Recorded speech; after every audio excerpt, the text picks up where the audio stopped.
Parris, sleep. Are we going live now? We're live right now. We're live right now. All right.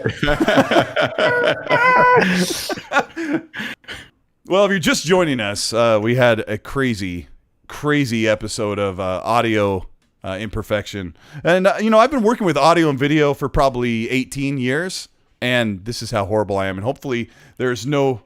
I can't hear Gaz. Gaz, say something. Hi, I'm scared to talk now. So, yeah, everything should be good to go. Yeah. Well, I'll just... I've got a little monitor over here, so I'll be looking over. Parris, how you doing? I'm doing fantastic, sir. How are you? I'm doing good. I tried to give you a decent intro, but let me try this again. Everybody knows Parris. He's the host.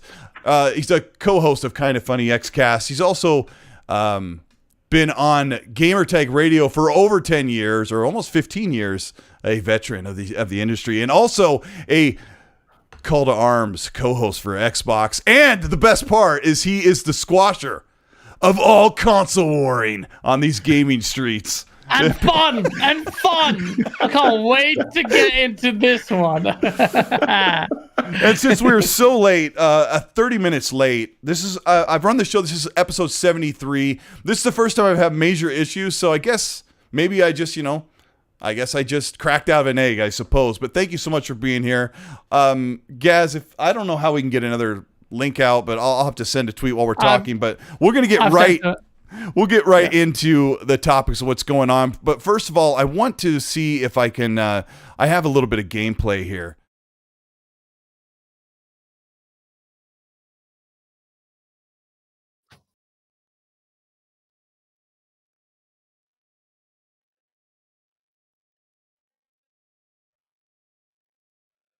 I enjoyed it. I feel this is a family show, so I can't even tell you what I took to enjoy this game. But what I will say that the game is the Geiger-esque art style is what carries this game. It's the thing that pulls you in, and whilst the gameplay itself is just a lot of walking around and solving puzzles, it's almost a distraction to the spectacle. So for me, someone who likes the Geiger style and the atmosphere of that game, it's nice, but I question how long I can withstand that Geiger-esque feeling, or that starts to wane a little bit.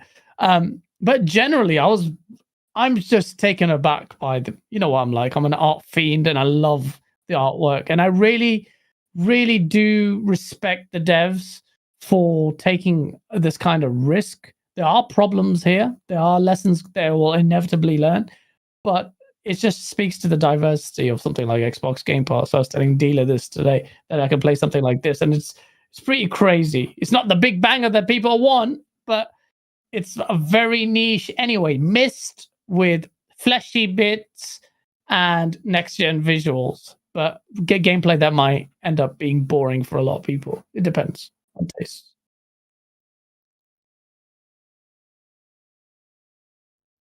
Yeah, I haven't played it yet, but I am very interested to try it out for myself. But I've seen the opinions, and it's been pretty polarizing either way. The gist that I'm getting of it is some people that don't like it feel they were deceived that it was a certain type of game, and it turned out to be more of a puzzle game, which is fine, but it kind of goes to Gaz's point. This kind of shows you again the diversity of Game Pass. Why having a service like Game Pass it will allow someone like myself to go, all right, I'll go try it. If it's for me, I'll continue to play it. If it's not, I'm going to put it down and go play something else. So we'll see. I think it really comes down to individual choice. Like you said, looking at the Metacritic reviews, scored pretty decent. So worth a try. Cole. Your audio is one cold apparently. Uh-oh. Yes, there's no audio for you. You guys can hear me? Chat?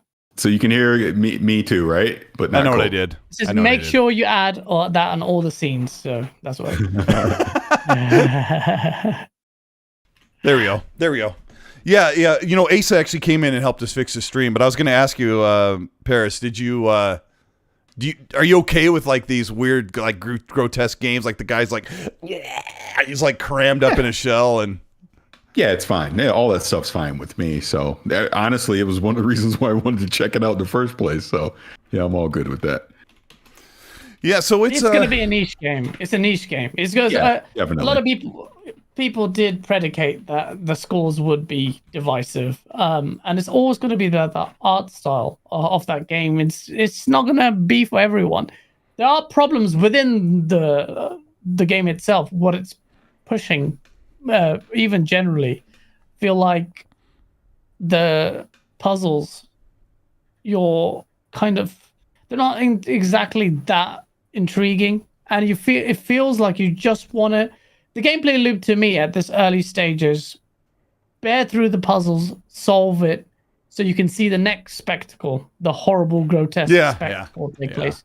And I still think they shouldn't be excused for that, because when they did show the game, let's be honest, they primarily marketed it with the gameplay being the weapon in hand. A lot of reloading the weird weapons and stuff. So a lot of people may say, oh, well, you're misjudging it. It was always sold as a puzzle game. But I remember distinctly what the trailers actually looked like. And I understand the point, but I was expecting something more in the terms of your traditional shooter, because that's what they showed. Because I remember initially it was like, what is this game? What is it going to be? Is it going to be puzzle? Lots of shooting. Feel like an atmospheric first-person shooter. So I don't think we should be quick to forgive the developers, because this is another instance of another trailer misleading people. Halo 5's one. Oh, I didn't think that. I saw 18 minutes of gameplay on GameSpot's website or on their YouTube channel a year ago, and there was little to no combat in that whole entire gameplay clip. It was mostly the puzzle stuff, but also the trailers. The trailers sell the game. The trailer sells the game, but that's weird, grotesque stuff, and they would show some guns reloading. But yeah, I don't know. Not a very conventional game. Are you going to play it, Parris? Yeah, I'm definitely going to check it out. It was really busy this weekend, so I didn't get a chance yet. So you were up. What were you doing in the weekend? Oh, you caught up on that, but that was what to say. What are you doing? You're doing something special this weekend. Yes, tell everybody what you did.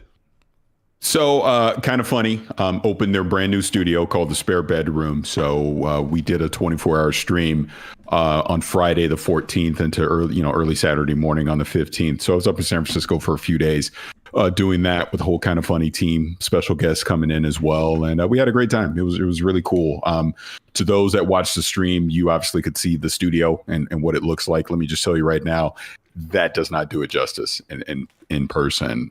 What they were able to build out and create. It's a 5,000 square foot studio. You've seen the set they have, the lab where they'll be able to do streaming, be it PC, PlayStation, Xbox, whatever just everything's there for them. And I'm so happy for all of them, and just honored that I was a teeny tiny part of them being able to do this. So it was awesome. So if you've not checked out the stream, highly suggest you do. But starting tomorrow, I believe, you'll see everything that's coming from Kind of Funny will be coming out of that studio from now on. So really happy for them. What's the modus operandi there? Oh, sorry. No, that's a good question. Yeah. Now, what were you intending to do there? Why then physical space? What are you hoping to bring with this? Well, again, Kind of Funny was in their smaller, teeny tiny studio before this one. So before the pandemic, they did everything in person. So they're just basically going back to this. This was already the plan for them to go to the studio before the pandemic happened, and that obviously delayed things. So now they're finally at a place where they've got the studio ready to go, and they can go back to doing in-person stuff. The irony of all this is, if it wasn't for the pandemic, I would not be a part of Kind of Funny right now, because I would not be in San Francisco to be in person. So it opened up the opportunity for people like myself to do some remote work along with them. So I'll still be on XCast, but 90% of the time I'll be remote, still doing it the way that I am now. But every now and again, when the opportunity arises, I'll go up there and be in studio as well. So looking forward to that too. Oh, that's really cool. Yeah, I mean, you've seen some pretty cool things in your career of getting into the games industry and hanging out with kind of rubbing elbows with some of the people that are, talking about games or making games and all these things. I saw you at FanFest, and you've just been doing some really cool stuff. So That's why you smile, right? That keeps the smile on your face. Well, I smile because I'm just lucky. I mean, it really just comes down to that. I've been fortunate enough that, I started podcasting very early on back in 2006, doing Uncle Gamer Radio and eventually joining Gamertag Radio, which then led to me doing some stuff with IGN and then Kind of Funny. And obviously, the Xbox opportunities that I've had and other things along the way. It's just dumb luck. Like I said, as horrible as the pandemic is and was, that was the opportunity for me living where I am to be able to have a voice, I guess, so to speak, on a bigger stage, because I was able to do it remotely to grant me some of these opportunities I've had over the past few years. So I'm just thankful and blessed. I really am. And it's allowed me to meet people like yourself, be on your show a few times already. And, again, I'm just very thankful for it. The people get along pretty well in this community, most of them. And lately, as well, we're just getting started in the generation. It's already kind of a mess. And you and I were talking pre-show about how there's been a lot of bad news lately, even though there's a lot of good things. Like, we're already going to be packed with really good games this fall. But I want Gaz to kind of start us off with this first topic about some of the nastiness that's coming. Gaz is like, oh, thank you, Colt, for giving me this moment. But I'll say his name wrong. Hideki Kamiya. Hideki Kamiya. What a piece of How many times have I tell you this name? We literally spoke an hour before the show. Yeah. Yeah, there was a little bit of controversy about the Bayonetta 3 actress, how much she's offered. Okay, you know what? So what happened yesterday? And we'll see if Parris can be a mediator on the craziness. How about that, Parris? You know what? I want to hear Parris. I want to hear Parris's first. So when you're committed to your stance, I will counter with whatever I don't know what you're going to say. What's your take on this? Welcome to Well, reset for the audience what people might not have seen what happened on Sunday, a day ago, right? Yeah. Give us the setup there. Give us the setup. Original Bayonetta voice actress, forgot her name, came on Twitter and released a series of videos where she complained that she was only getting paid $4,000 to complete all her works in Bayonetta 3. She cited how much money that studio or the franchise has netted for that company, and that's how much they're offering her. She went on a rant against the new actor who's very famous, whose name I also forget. Jennifer Hale. See, I can get the other names, but you can't get the whatever. The famous ones. Yeah. And then basically the internet started on. She asked everyone to start this movement called Boycott Bayonetta, and it gained traction. Hideki Kamiya came back combative as he is in his personality. Then he suspended his account, and then he's back again. And the internet more or less sided with the original lady, whose name I forget again. Apologies. But this is where Parris Lily tells us his take on it. Let's go. What's your take? Be honest. Just be honest. Oh, I'm always honest. So here's my thing on it. Number one, I'm slow to this news because just after all the Kind of Funny stuff, I was just exhausted this weekend. So I was pretty much offline, but I think I'm caught up enough to form an opinion on it. And I'm going to take her at her word that they offered her $4,000 and maybe there was some back end stuff, but ultimately she was being severely underpaid. So much so that she clearly did not take the role and it was given to Jennifer Hale. Jennifer Hale is an absolute legend in this industry. And I don't know if you've seen her response to this. She's under NDA, so there's only so many things that she can say. But if you read between the lines, she obviously has sympathy for this voice actress. And there's no way in hell they paid Jennifer Hale $4,000 and she took this, because clearly her pay scale is a lot higher than that. So it really comes down to taking advantage of a voice talent because you can. That's how I look at this as. And when you see, and I can't say his name right, so I'll screw it up too, but to see his arrogance online, this is from Platinum Games, but to see his arrogance online so much so that anyone that would respond to him in English, he just would immediately block, is just asinine to me, number one. So much so this blew up in his face that he had deactivated his account or deleted it or whatever. He went completely offline. Pretty much tells the tale right there. Treat these voice actors with respect. If you didn't want to pay her, just say you didn't want to pay her, you wanted to go with Jennifer Hale instead of trying to lowball it so she would just go away. You think that's what happened? Because I just wondered if she's like wrong. Well, again, Here come the facts. Here we go. Well, no, what? Holy smokes! No, let me just say this.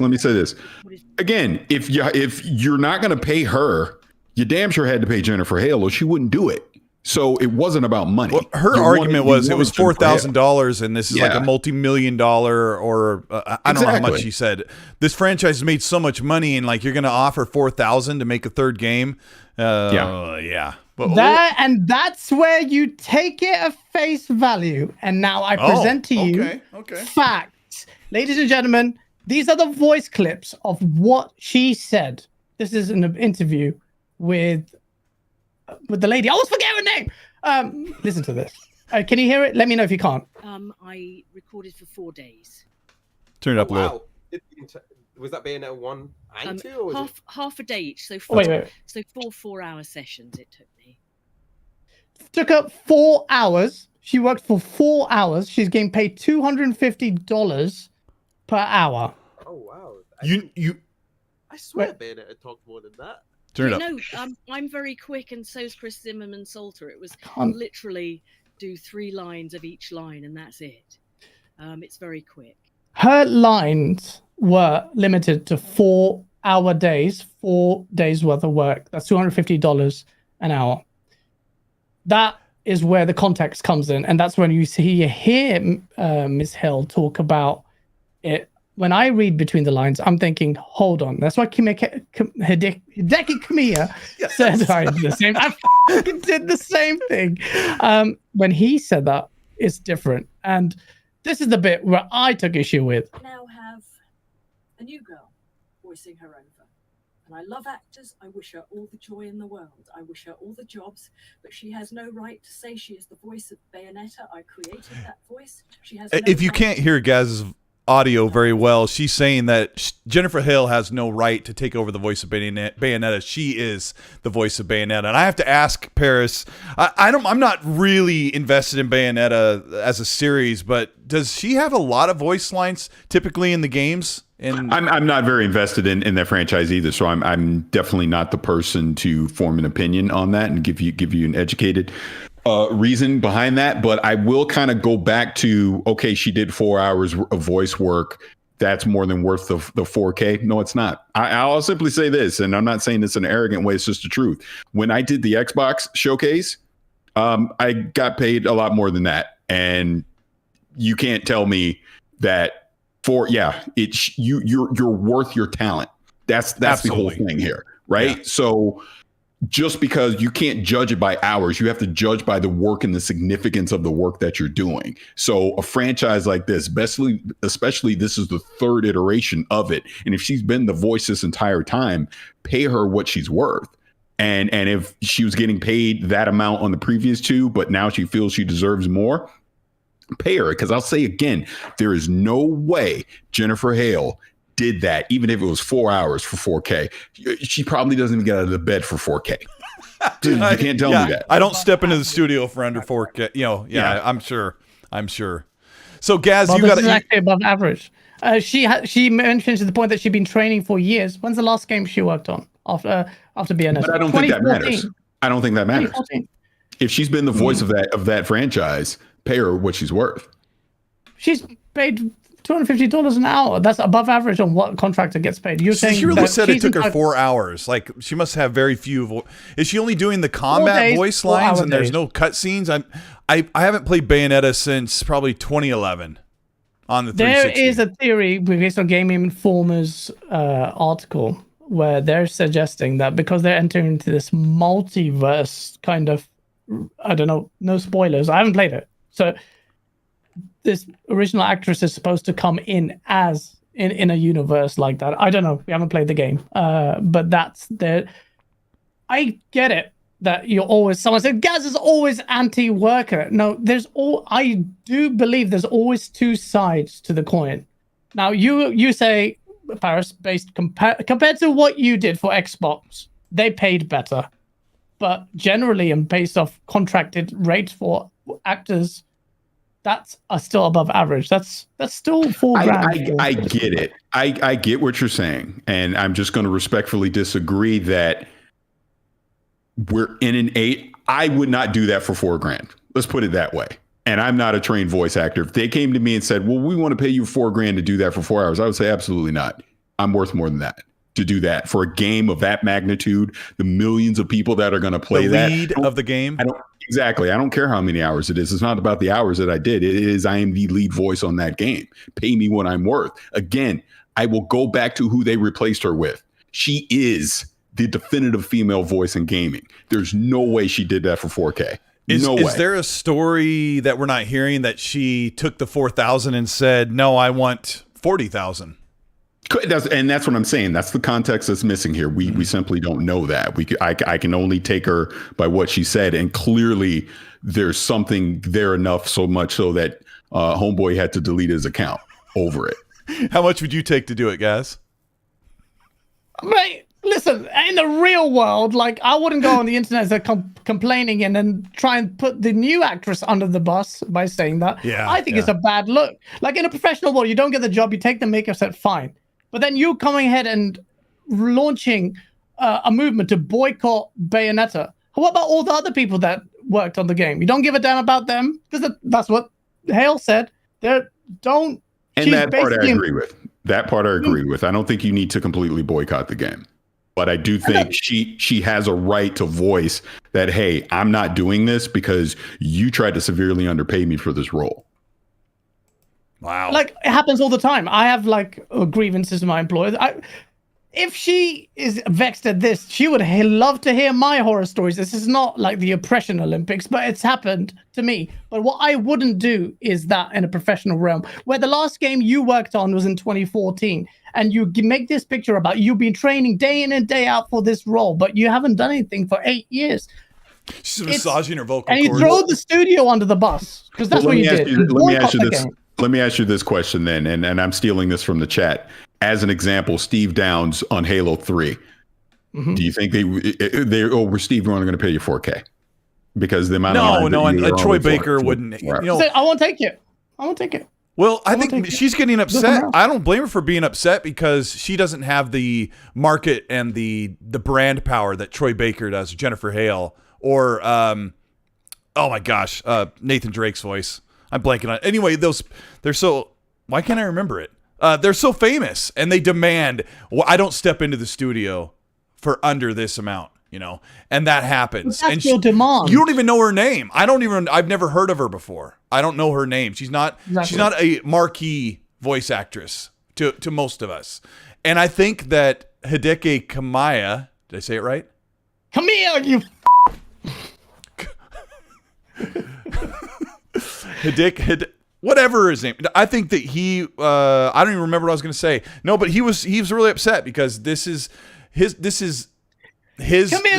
Character I can't get back behind. By the way, that guy is really eccentric, and his take, like Parris, you mentioned, like, oh, if you don't speak English, you know my rules. Oh, who the flip are you to literally chat like that? It's almost like Parris Lilly telling me not to do console warring. Almost as bad. Almost as bad. This console warring is dumb. I will tell you that to your face. Yes, it is. Bring entertainment. I give pleasure to people. It's satire. It's fun. It's dumb. When I see you E3, we're fighting. Listen. If it's dumb, but is it ever fun? No, I'm just kidding. It's not. It is. People will comment. They say, I was having a shit week. You finally put a smile on my face. That alone is enough. You cannot gatekeep that. Listen, this is like Dave Chappelle. You can't stop Dave Chappelle. He talks about all kinds of serious things. It's bringing just light to this industry and corporations. Listen, you played Cyberpunk. You don't want to be a corpo like little dog. This is the street kids out here. We out in the streets, and I bring the streets to the internet. It is. It's how I was born. It's how I take pleasure. It's a meta game, and I enjoy that. I don't know how we got to this topic, but back to the topic at hand. What I want to say is this. Listen, chat, I'm not anti-worker. But do you think it's disproportionate to ask for the whole game to be boycotted? Start a movement because you are getting a bad deal. True. Yeah, I would never have that hubris to undermine the whole studio's work comprising of 100 staff even if it's my legacy that formed or was integral to this game. But I we would live in a never do world, that. guys. That's selfish. We live in a world where everyone has the ammo, like everything is already primed and ready to just blast everyone on the internet.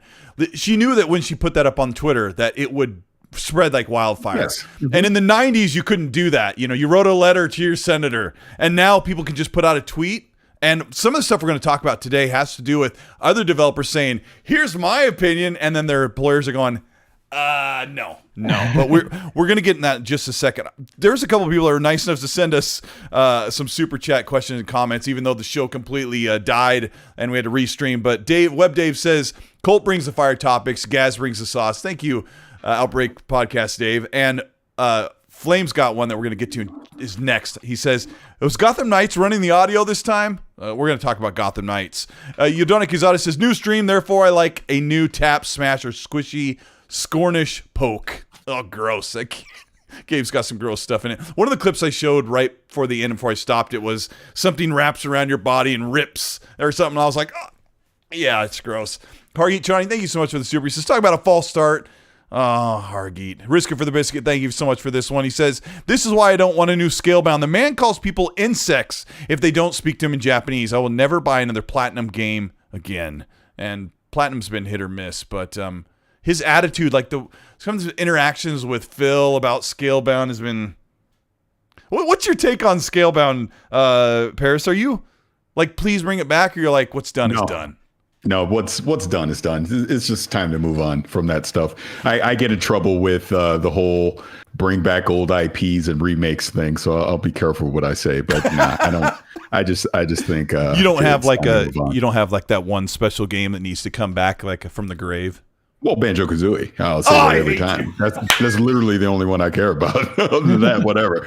Like as an example, this Splinter Cell remake that they're doing. Why remake it? Just make a new damn Splinter Cell, please. Yeah. That's why the director left. He's like, I don't want to do a remake. Give me a, he didn't say that, but I would rather new IPs, new experiences versus remaking something I've already played 10, 15 years ago. Why? It's like everyone wants the Splinter Cell game. Like, why can't you just make the next thing? I don't get that. Yeah. Sometimes I wonder about Ubisoft. I love them a lot. They're great. Hardy Chani has another one. He says, do we know how much voice acting is needed in Bayonetta 3? It's a Nintendo game, so I don't expect a lot. Maybe it's low. Maybe this is normal. That's kind of where we were sitting, the three of us, a little bit. Like, you have to wonder if it was 4 hours. If she banged this out in 4 hours. Assessing the value of that is going to be tricky. There's going to be more nuanced, like Bayonetta's reach, how important the voice acting is. I mean, I didn't even notice in the trailer I was playing for Bayonetta 3 that the voice actor changed, how definitive that is. But ultimately, I'm of course for pay staff the right money. I just don't like the way she took it on. So someone in chat's crying about it. It's like, you're so anti-worker. You wouldn't understand the nuance in this topic if it slapped him in the face. Go talk to human resources. They just put people on blast. Hargeet also says, I don't think Bayonetta 1 and 2 made as much as she said. The first one sold about 2 million, the second 1.3 million. But I mean, how much money it made? That was with copies. That might be a big difference. Red Wolf says, legendary start, guys. Thanks a lot, Red Wolf. He said, regardless of frame rate, when it comes to Gotham Knights, you guys still plan on playing it? I'm a huge DC fan, so I'm biased. P.S. Sorry, I missed the hangout again. Yeah, we hung out the other night on Xbox. Parris, we're going to talk about this Gotham Knights thing, and I'm going to show some footage while we do this. I just have to scrub forward to the stuff that gets past this. He's like, oh, Colt's going to mess with the things, which just means it's not going to work. I want to hear your initial thoughts of this Gotham Knights outcry. I mean, people are not happy. So take the reins. I'm trying to be careful here. Hold on a second. Well, careful. Go to Gas first and come back to me. Hold on. Oh, okay. I can respect that. The Gotham Knight, I'll set it up for Gaz. Gotham Knights is dead set at 30 FPS. They've made choices. Gaz, you've dug into this. They have reasons. Maybe you can recount what their reasons were and take it from there. I don't know what their reasons are for. I think ultimately they think the design decisions dictate the frames, but I think almost unanimous. I find it funny that console gamers are finally like almost resolute on this. no pun intended. Well, it's not resolution, it's frame rate, but it's like we need 60 FPS or death. So I find that funny. Like, oh, you finally realize it after all those years of tolerating 30. But at the same time, I completely understand the disappointment because you bought these next gen consoles. Finally, we have one of very few games that are next gen only. We celebrated the fact and gave respect to the studio to say, hey, well done for taking the risk in where console shortages are everywhere. You're taking the bold step, according to their words, to leverage the true power of next-gen consoles and release this game. And then it runs at 30 frames and doesn't even have additional performance modes. And people are generally vexed because they're used to 60 frames. And some people say, oh, you can't even notice it with their eye. I don't even want to talk about those people. But generally, I think it's a massive L. And it also signifies the importance of 60 frames now in the console market. How much of that is core gamer sentiment and whether the masses will care, that remains to be seen. But with some rumblings of Plague's Tale running at 30, I think someone was sharing on Twitter was going on, that's confirmed to be 30 or 40 with FSR or wherever. With thingy. Then that would be a warning sign. Like we've always had the impression that the hardware has never been utilized because of this cross-gen transition period, but we're still contending with 30 frames on a next-gen only game. Like, is this what we're going to expect? And I don't want that to be the case. I think the developers committed to a vision that technically has resulted in this. And I saw the blasting of the Series S thrown by one art director under the bus, and that gained traction. And I don't think it's a Series S problem. I really don't. I'm going to read that quote from a developer to Parris, since he probably missed a lot of this debacle yesterday while he was traveling and enjoying real life with his kind of funny team. Parris, this is what a developer said that works for Rocksteady that's working on the Suicide Squad game, not Gotham Knights, which Suicide Squad is shown at 60 frames in this video later on in the stream. I'll show it. He says, quote, I wish gamers understood what 60 FPS means in terms of all the things they lose to make the game run that fast, especially taking into account that we have current gen console that is not much better than the last one. And there was a crap storm. I don't know that. I did see that, and poor choice of words by him. Obviously, he's deactivated or deleted his account at this point just from the S storm that came out of all of this. I'm not a developer. I'm not smart enough to be a developer, so I will never sit here and just debunk anything that a developer is saying because I simply don't know. But being a PC gamer and understanding how PC gaming works, okay, even if the S can't hit 60, let's just say it can't hit 60, fine. Why is the Series X and more specifically the PS5 being punished for that? That's what doesn't make sense to me in all of this. And maybe a developer would need to hold my hand and make me understand why. But it would seem to me, again, let's go with this analogy. All right, because of the S, we can't put the X at 60 for whatever Xbox parity, right? Fine. That has nothing to do with the PlayStation 5. So why are we not seeing the PlayStation 5 hit that performance? I'm being careful what I say. I would assume that the PC version can hit 60 frames, right? So it's not universal across the board. So the way that he basically just dumped all of that, well, we're just going to blame this one piece of hardware for the reason none of these consoles can hit 60 frames and why we can't have a performance mode does seem disingenuous. And especially since, as he said, he's not at Warner Brothers Montreal. So he does not understand the inner workings of what happened there. He's making a huge assumption in that standpoint, which is unfortunate, which is why we've seen, all the comments that we've seen come out, and, he's had to deactivate his account. Yeah. I've seen enough with just me personally gaming. I could be wrong again. I'm not a developer, but I've seen enough with the Series S that I don't think the Series S is a bottleneck. You've had Jason Ronald on, I've had Jason Ronald on, and we've talked about this specifically. The S and the X have the same exact CPU. That is huge when it comes to developing. Yeah, it might be a pain in the butt developing for the S, but to say that the S can't we've already seen it, 1080p 60. The S can do that versus its big brother where you're saying, all right, 4K 60, performance modes, all that. Cyberpunk, the one that no one thought was going to be able to hit 60 frames on the S. Guess what? Does 60 frames on the S. So it's like, I see that. It's unfortunate. Obviously, Plague's Tale, we're seeing something similar come out with that as well on the console. Now, that I have been playing on PC. I can say that because I was able to review it as part of the 4090 review that I did.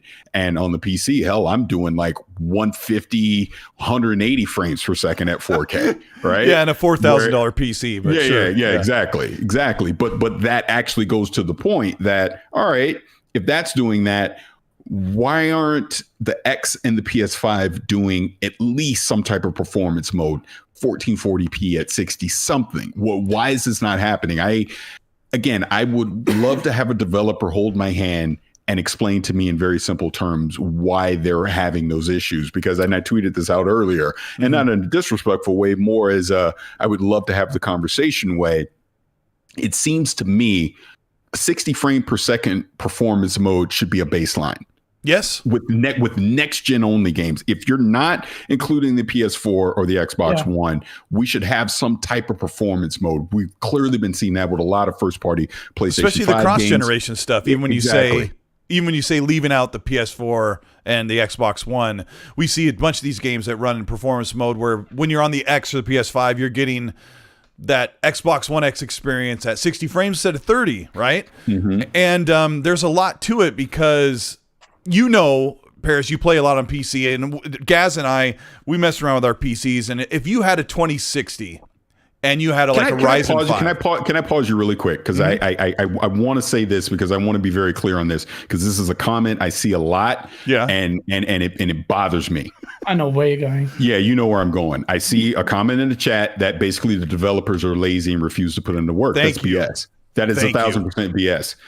Again, I am not smart enough to do this, and I'm going to make a wild assumption that 99.9% of the people in this chat are not smart enough to do the work that they're doing either. So I can't even get a show running with the mics working. So right, exactly. I want to counter and say they are lazy, but I don't believe it. There are a lot of variables that go into, and there are a lot of decisions that are made above a developer's pay grade. Why certain decisions are made, why they can't do certain things. True. But to basically sit here and say that they're lazy is very disrespectful to them. It's literally their job. They get paid to do this. They do it because they love to do it. They're not. They also half-ass this. They also want their game to look and run well. Because it's their art. Possibly be. Yeah. Go ahead, guys. They can do a bad job, and ultimately, it could be the case that they've done a bad job in deciding the technical priorities here. Because it will ultimately, the gamers will decide that we're saying it here should be 60 frames. There should be a performance mode. So lazy or not, it's more a case of bad decision making. You prioritize whatever it is for your co-op or whatever scaling or whatever the technical issue is. Ultimately, you made the wrong decision, whether it was management or developers, as in congruence with each other, because developers will build the game. I completely understand that gamers are very quick to attack developers and say lazy this and that, and it's very disingenuous. They don't appreciate the time it takes to build these and the passion and the craft. That's there was also I'm back with you. At the same time, be careful, in my opinion, about also holding them in this pedestal that they're completely exonerated from any kind of critique, because we need to know. But this is that developer to be human. Yesterday. That's all I want to say. Yeah, that like you're saying. Don't attack the devs. Yeah, that developer has said that if you're not a developer, you shouldn't criticize other developers, and he disabled his account. And I partially agree with him, but I partially agree with him, right? Like you can't, you don't know how to do graphic design, so how you tell me? But it doesn't really work that way. And when you make a statement like that, it's a total like crap grenade, right? So the guy the upgrade was one of the statements he said. Parris, you'll love this. He said, "Well, $68 equates to this. Pay us more." That. Yeah, I saw that. Oh, yeah, yeah. and That again, was like- that's where he took it too far. It was like now you're basically going after your customers, basically, and saying your customers need to give you more money. That was too much. Yeah. So one of the things. Sorry. So I'm sorry, guys. One of the things that I wanted to say about the PC before Parris covered the lazy thing, which we're all in agreement. Like it's a cheap cop out to say that they're lazy, but on a PC, the best part about a PC, guys, is that if you have a PC build, you can lower whatever myriad of 20 to 15 settings, right?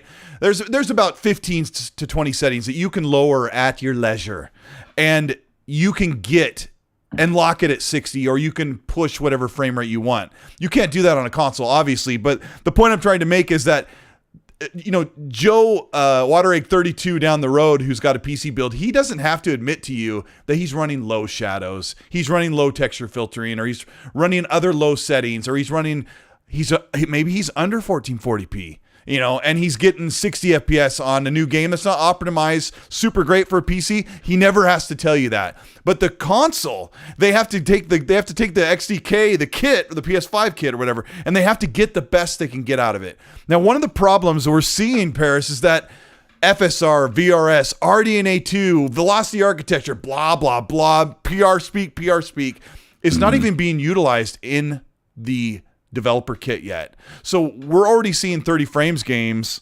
if you're only on console, and you have to wonder, are the games getting more advanced? Where's the new engine stuff? Where is the RDNA 2 stuff in the dev kit? Do you have an opinion on that? Because that's kind of part of the mess.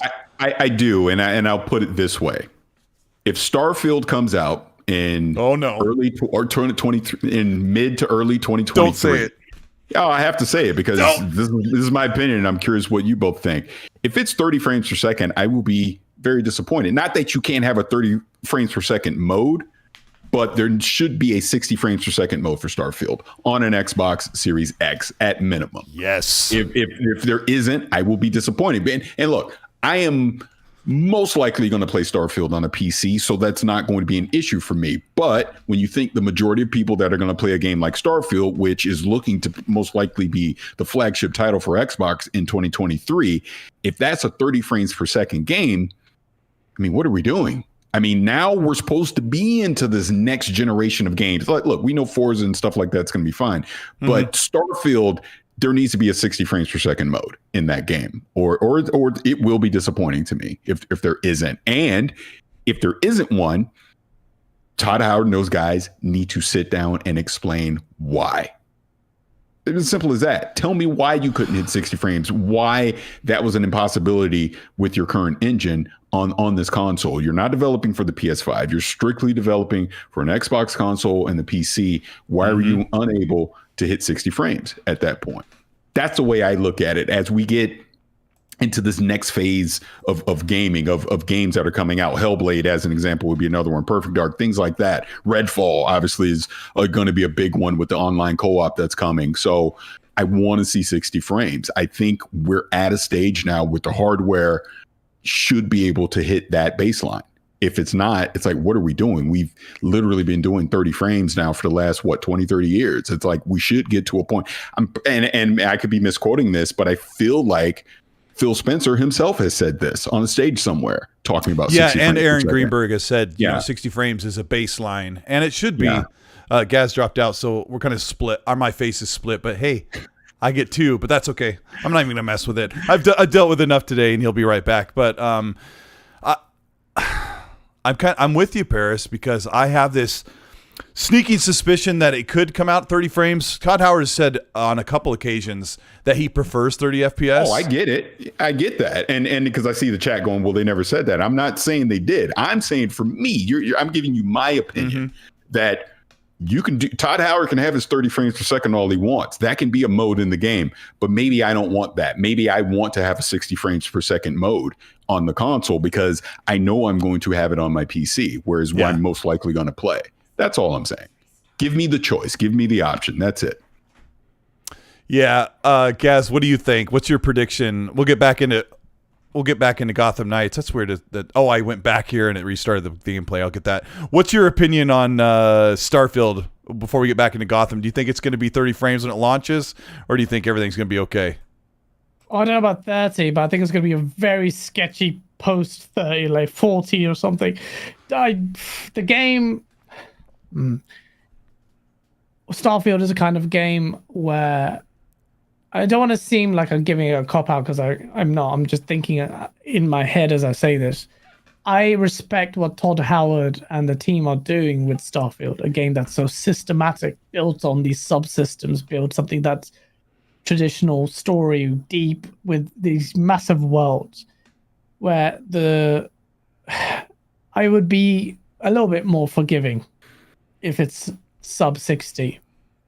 But at the same time, I would be annoyed. I would be annoyed if it's sketchy performance. I don't think it shouldn't be an excuse for that game.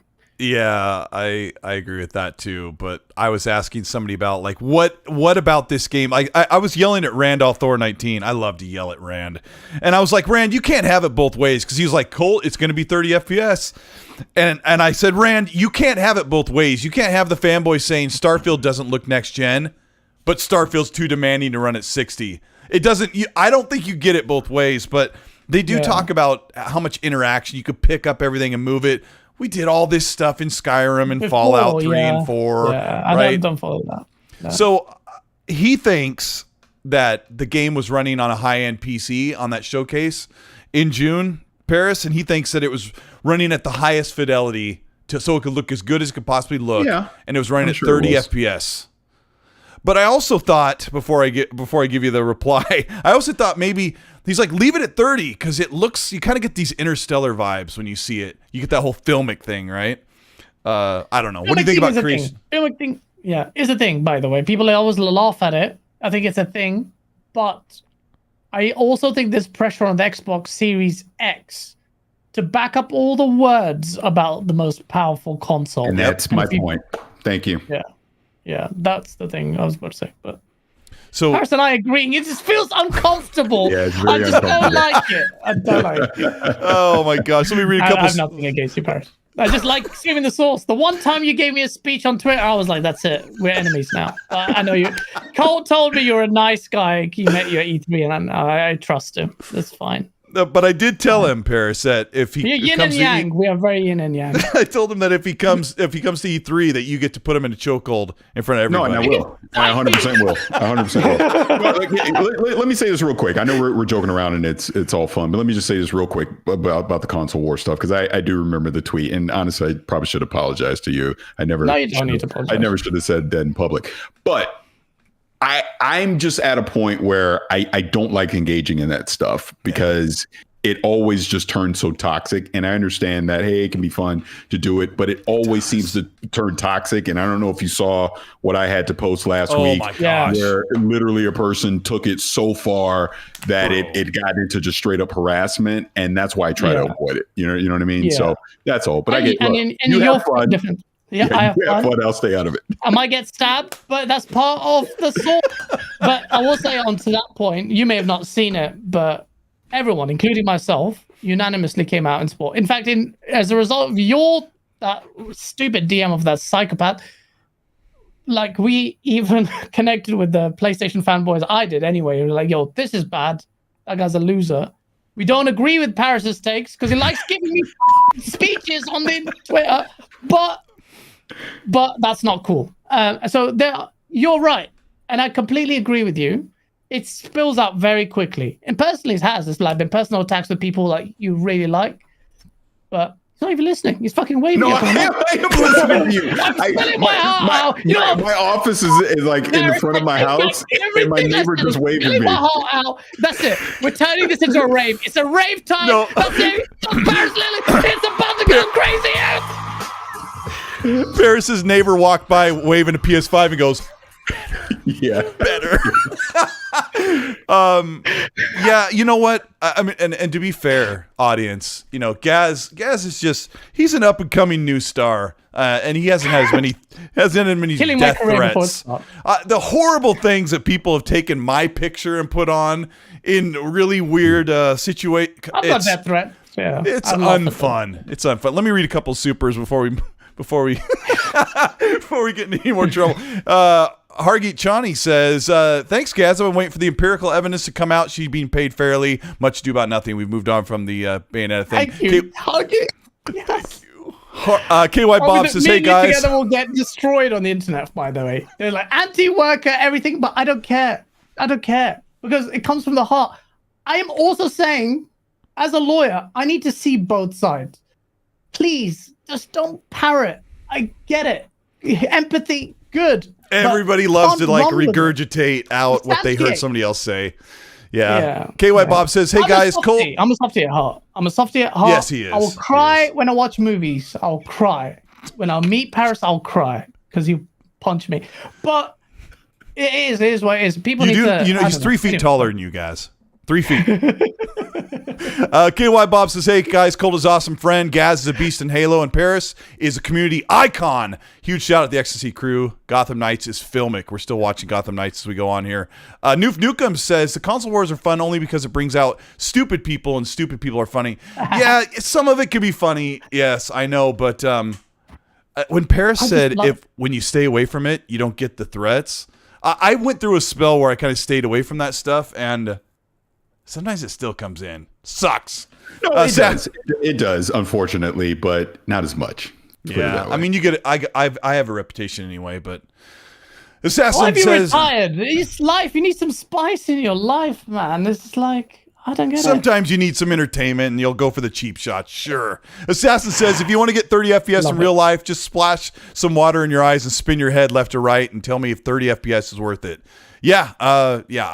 I can't wait to play Plague's Tale at 30 to 40 FPS. Bob LaPaul says, a Plague's Tale Requiem only tops out at 40, and that's not even at 4K. No one complained about that. Seems like a double standard. No, Bob, they are complaining about it because these consoles should be doing a little bit more, but Rand's been playing the game. He just finished it. He says it's one of the best looking games he's played in a long time.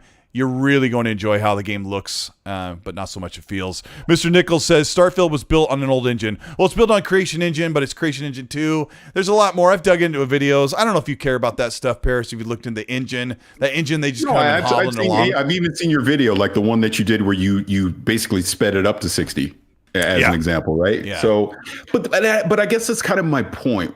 When are we going to get to the point in gaming with these flagship titles where it's on an old engine is an excuse? We have to get past the excuse phase of it. And again, if Starfield's going to be 30, get out in front of it and say it now. 30, that's what it's going to be. We're not going to have a 60 mode. Give people time to let it sink in. Don't last minute the week before it launches. Oh, by the way, it's just only going to be 30 frames. I think that's what's going to happen. No. Well, but you're very good point there. Actually, I haven't heard that before. The way how late in the day that was announced, that is egregious. I actually didn't even consider, because when is that coming out? That's Gotham Knights coming out when? What, 21st or something? So is it this week, the end of this week, something like that? Yeah. That's not good. Actually, I didn't clock that. That's actually pretty bad, in my opinion. Lack of transparency. Whereas God of War, they're giving it out to everyone already. Review copies. Tremendous confidence in this game. Yeah, two weeks or so until it's out and they're ready to rock. Yeah, I don't know. Let me make sure that we got this Gotham. Oh yeah, I put in some Suicide Squad here because the game looks completely more amazing than Gotham Knights. But I also have some Batman Arkham footage to show after this, because one of the other things that people are saying a lot, Parris, is that how could they do this at 30 frames when the game doesn't look as good as Batman Arkham Knight? And I'm about to show you guys some footage when it gets rolls up here of Arkham Knight on Xbox One. I don't think it looks good. I think it looks really rough. And everybody disagrees with me. I don't know if you played it on Xbox back in the day, Parris. Arkham Knight was the one on the Xbox One. No, I did. I actually played it on PC, and I don't know if you remember all the issues they had. Yeah. It didn't run before it finally. Yeah. But I thought part of the reason with Gotham Knights was they were blaming it on or saying the reason is because they're doing untethered co-op. Mm-hmm. And that's why it's limited to 30 versus 60, which, okay, fine. But still, didn't you know this a while ago? You should have told us this a while ago. That's just kind of my thing.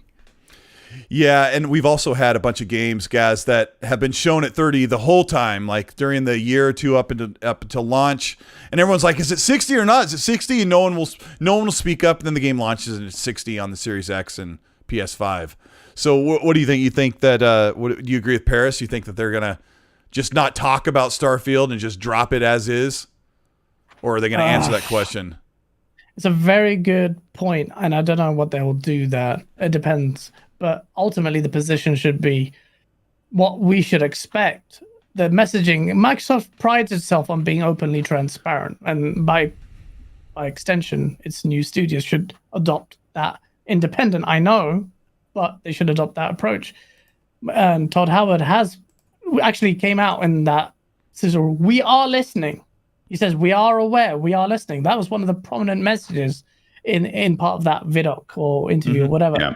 So if you are listening, then you know, like front and center, one of the things is the choppy performance. So you can't ignore it. And if you stealth drop it like Gotham Knights, you're going to get fully flambéed on the internet. And I'll be there at the front because I'm obviously a petty man. Well, somebody's going to find out 2 weeks before the game launches, whatever game it is, right?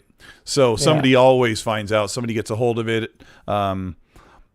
Somebody was telling me behind the scenes about Plague's Tale, and so I said something like, I wouldn't be so sure, because I don't want to, share their information, but it's kind of how they've been doing it lately. The developers don't speak up about specifics about performance. People used to ask about, is it going to be 4K? And they don't want to talk about it. Then you get some devs like the Shadow of the Tomb Raider dev that said, we're going to be hitting 4K and 60. And then everyone's like dissecting, what does that mean? Is it going to be 4K at 30 and then a 1080p 60 mode? And it goes on and on.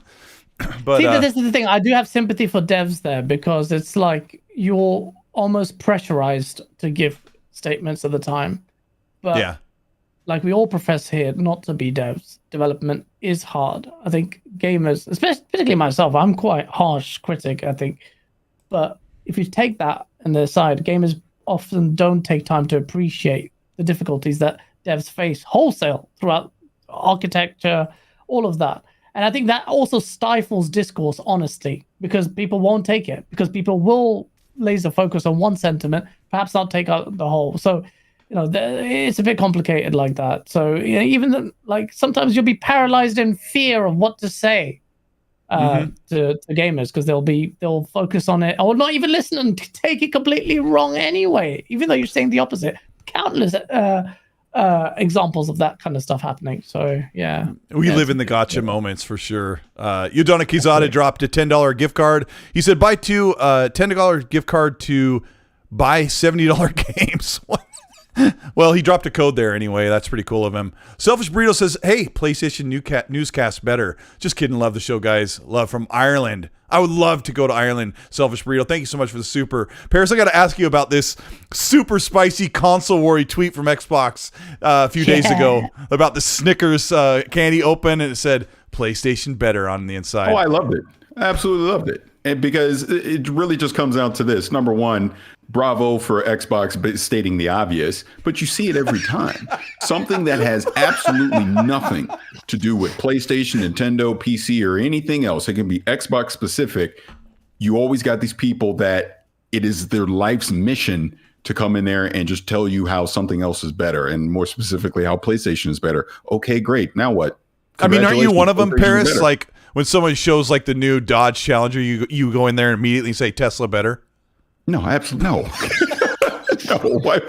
Again, why would I do something like that? I do see that when I see posts on social media for like a car ad or a cool truck, and there's always like 19 comments. Tesla's way better. No Tesla, over and over. Come on. And then there's people like me redressing the balance for Xbox and often sometimes PlayStation. See, I'm doing the Lord's work. Why can't you recognize me? Hold me close to your bosom, Parris. Recognize my value. Parris, he's only this big. You know, he's just, No, 5 foot almost. He's fun 8. size. 5 foot almost. 8. What was your take on the Snickers PlayStation Better thing, guys? Well, of course, I loved it. I loved the reactions it generated. A piece of chocolate caused so much salt, and I loved it. I savor on the suffering of human beings. No, I don't. But I'm just saying, it's just kind of, it was funny that the reactions from that camp validated the original tweet from Xbox. I'm under no illusions about Microsoft's propensity to console war. We've had Peter Moore actually come out and say they encouraged the console wars. How do you deal with that, Parris? They encouraged. Peter Moore said he encouraged the console war, the rivalry. You get the dark side of it. You get the harassment. None of that is good. But the beef, the passion, you cannot escape it. You cannot escape. It's human nature. We were designed by God to be tribalistic. To be these creatures. No, it's true. Like, okay, well, it depends on religious views, but that's how we were made. No. There's a whole tribalism with sports. Like, Parris, I don't know if you follow. You're a big football guy, not so much baseball. Baseball season. Oh no, I'm a baseball guy. Go Padres. Oh my gosh, I forgot. That's right. Yeah, I mean, I sat and watched an 6.5-hour Mariners game and 18 innings, but people were pretty good. People were pretty nice. But it's in our very nature to be tribalistic about our favorite brand or our favorite team, our favorite food. Shut up, Gaz. I'm looking at this Suicide Squad gameplay, and not a big fan of this franchise, but the game looks so good. Have you been keeping an eye on this one, Parris? Sorta. I mean, how's it looking? Come on. You're gonna be the shark. You're gonna be the shark day one, right? What do you like this, or do you think talking about? Yeah, we got Suicide Squad up, where you play as Sharkman, some Irish guy. I don't even know who he is. I don't know these characters. No, but let me put it this way. I don't believe anything with that game until I actually see real gameplay. It's on the screen right now. It's not. Well, there's like a minute of gameplay. But that's my point. Okay. That's my point. It's too much sizzle reely stuff for me. When I see an actual walkthrough gameplay, like this is the game, then I'll believe it. Okay, here's you're about to see Arkham Knight on Xbox One, which runs at like 900p. The rain makes it really difficult to see. This is what the game looks like, and everyone's like, "How could I?" I'm not quite sure if Arkham Knight looks better than. What do you think, guys? On Gotham Knight, look at it. That looks more next gen than Gotham Knight. I'm not even being a prick. Look, come on, put them side by side. Like art style, like I guess you'll get artifacts and special texture, but does it even look it? I mean, chat, be honest with me. Cole, do a poll. What looks better? This looks way better. Atmospheric art style. Well, I know people are going to side to Arkham Knight because they freaking love the game. It's amazing. No, but the visual, just purely visuals. I know you have to peel away the art style element of it as well because but they actually share similar art styles, darker kind of thing. Why does this look much better? Why is Gotham Knights next gen only when it looks decided? It looks literally resolutely. I think we know why. Because if they can only hit 30 frames on the PS5 and the Series X, then my God, what are they doing on the Xbox One and the PS4?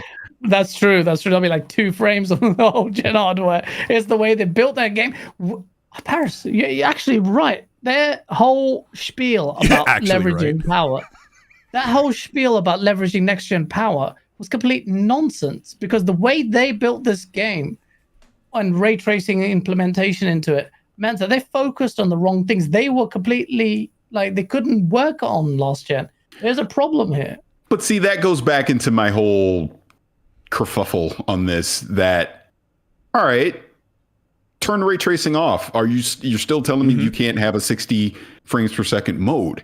Again, I don't have to have ray tracing. Ray tracing is just a bonus. So if I turn ray tracing off, you're still telling me I'm locked in at 30 frames per second. I can't lower it to 1440p or 1080p to get to 60. Where's the 60 mode in there? We're at a point now that people have an expectation to have 60 frames per second on these next gen consoles. I don't think that is unreasonable.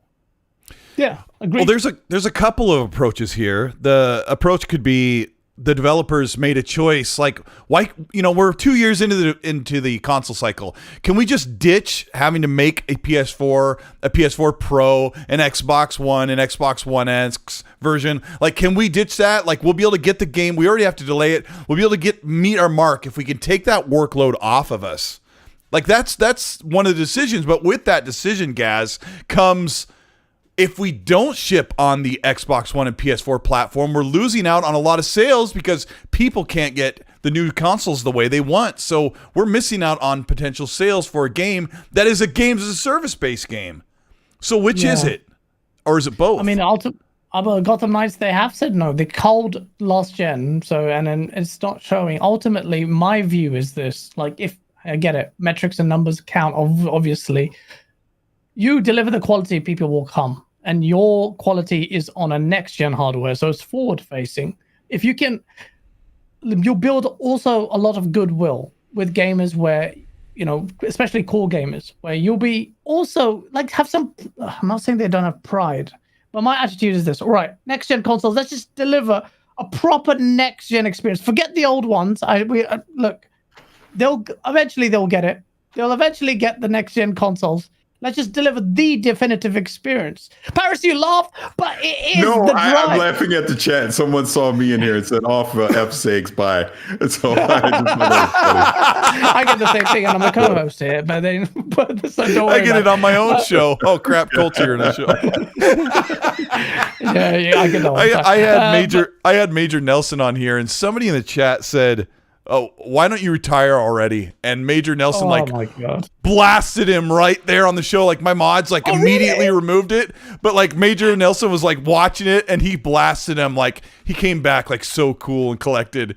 And that person was like, "That's what I like, a little fire in there." Parris, when you meet these guys, do you feel the fire, passion, raw anger? Because I think it's too kumbaya. No. What I've learned over the years is when you get these trolly comments or you get these people that pretend to just hate your existence online, when you meet them in person, they're the first ones that want to come up to you and shake your hand. Oh yeah, yeah, every time.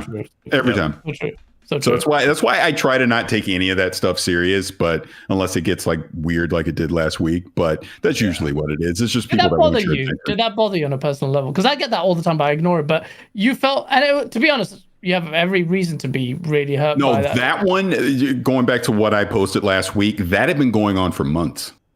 Oh, yeah. Damn. And it was just kind of it was kind of a final straw thing where I'm blocking you on Twitter, and then you go seek me out on Instagram. And one thing I didn't share, and I'll just say it now, was also messaging my wife too.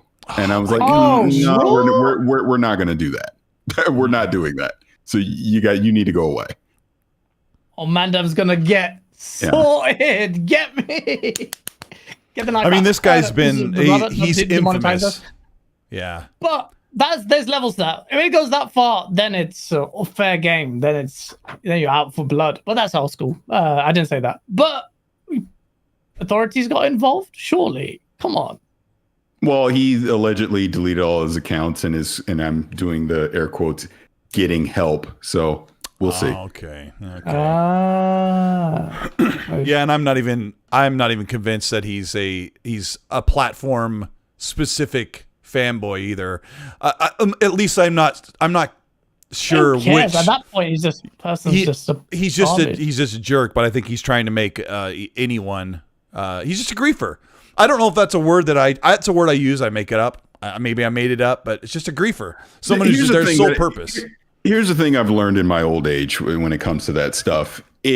9 out of 10 times, it's someone that wants you to engage with them. They want your attention. They want you to respond to them. So if you're not responding to them in the way they want on their time frame, that's when it starts to turn toxic. Because if I say something crazy to you or hateful to you, that'll get a reaction for you. Like I had another guy who is, I guess, one of these PlayStation fan guys who literally has a YouTube channel dedicated to me and was like digging through old tweets that I would make and would twist them to, like, oh, I hate this or that. And none of it was true. Right. And I would let it go. Like I even responded to this person at one point and said, hey, As long as you keep it respectful, I don't care if you disagree with me. We can have that that debate. I encourage it because I will never pretend that I'm right. Right.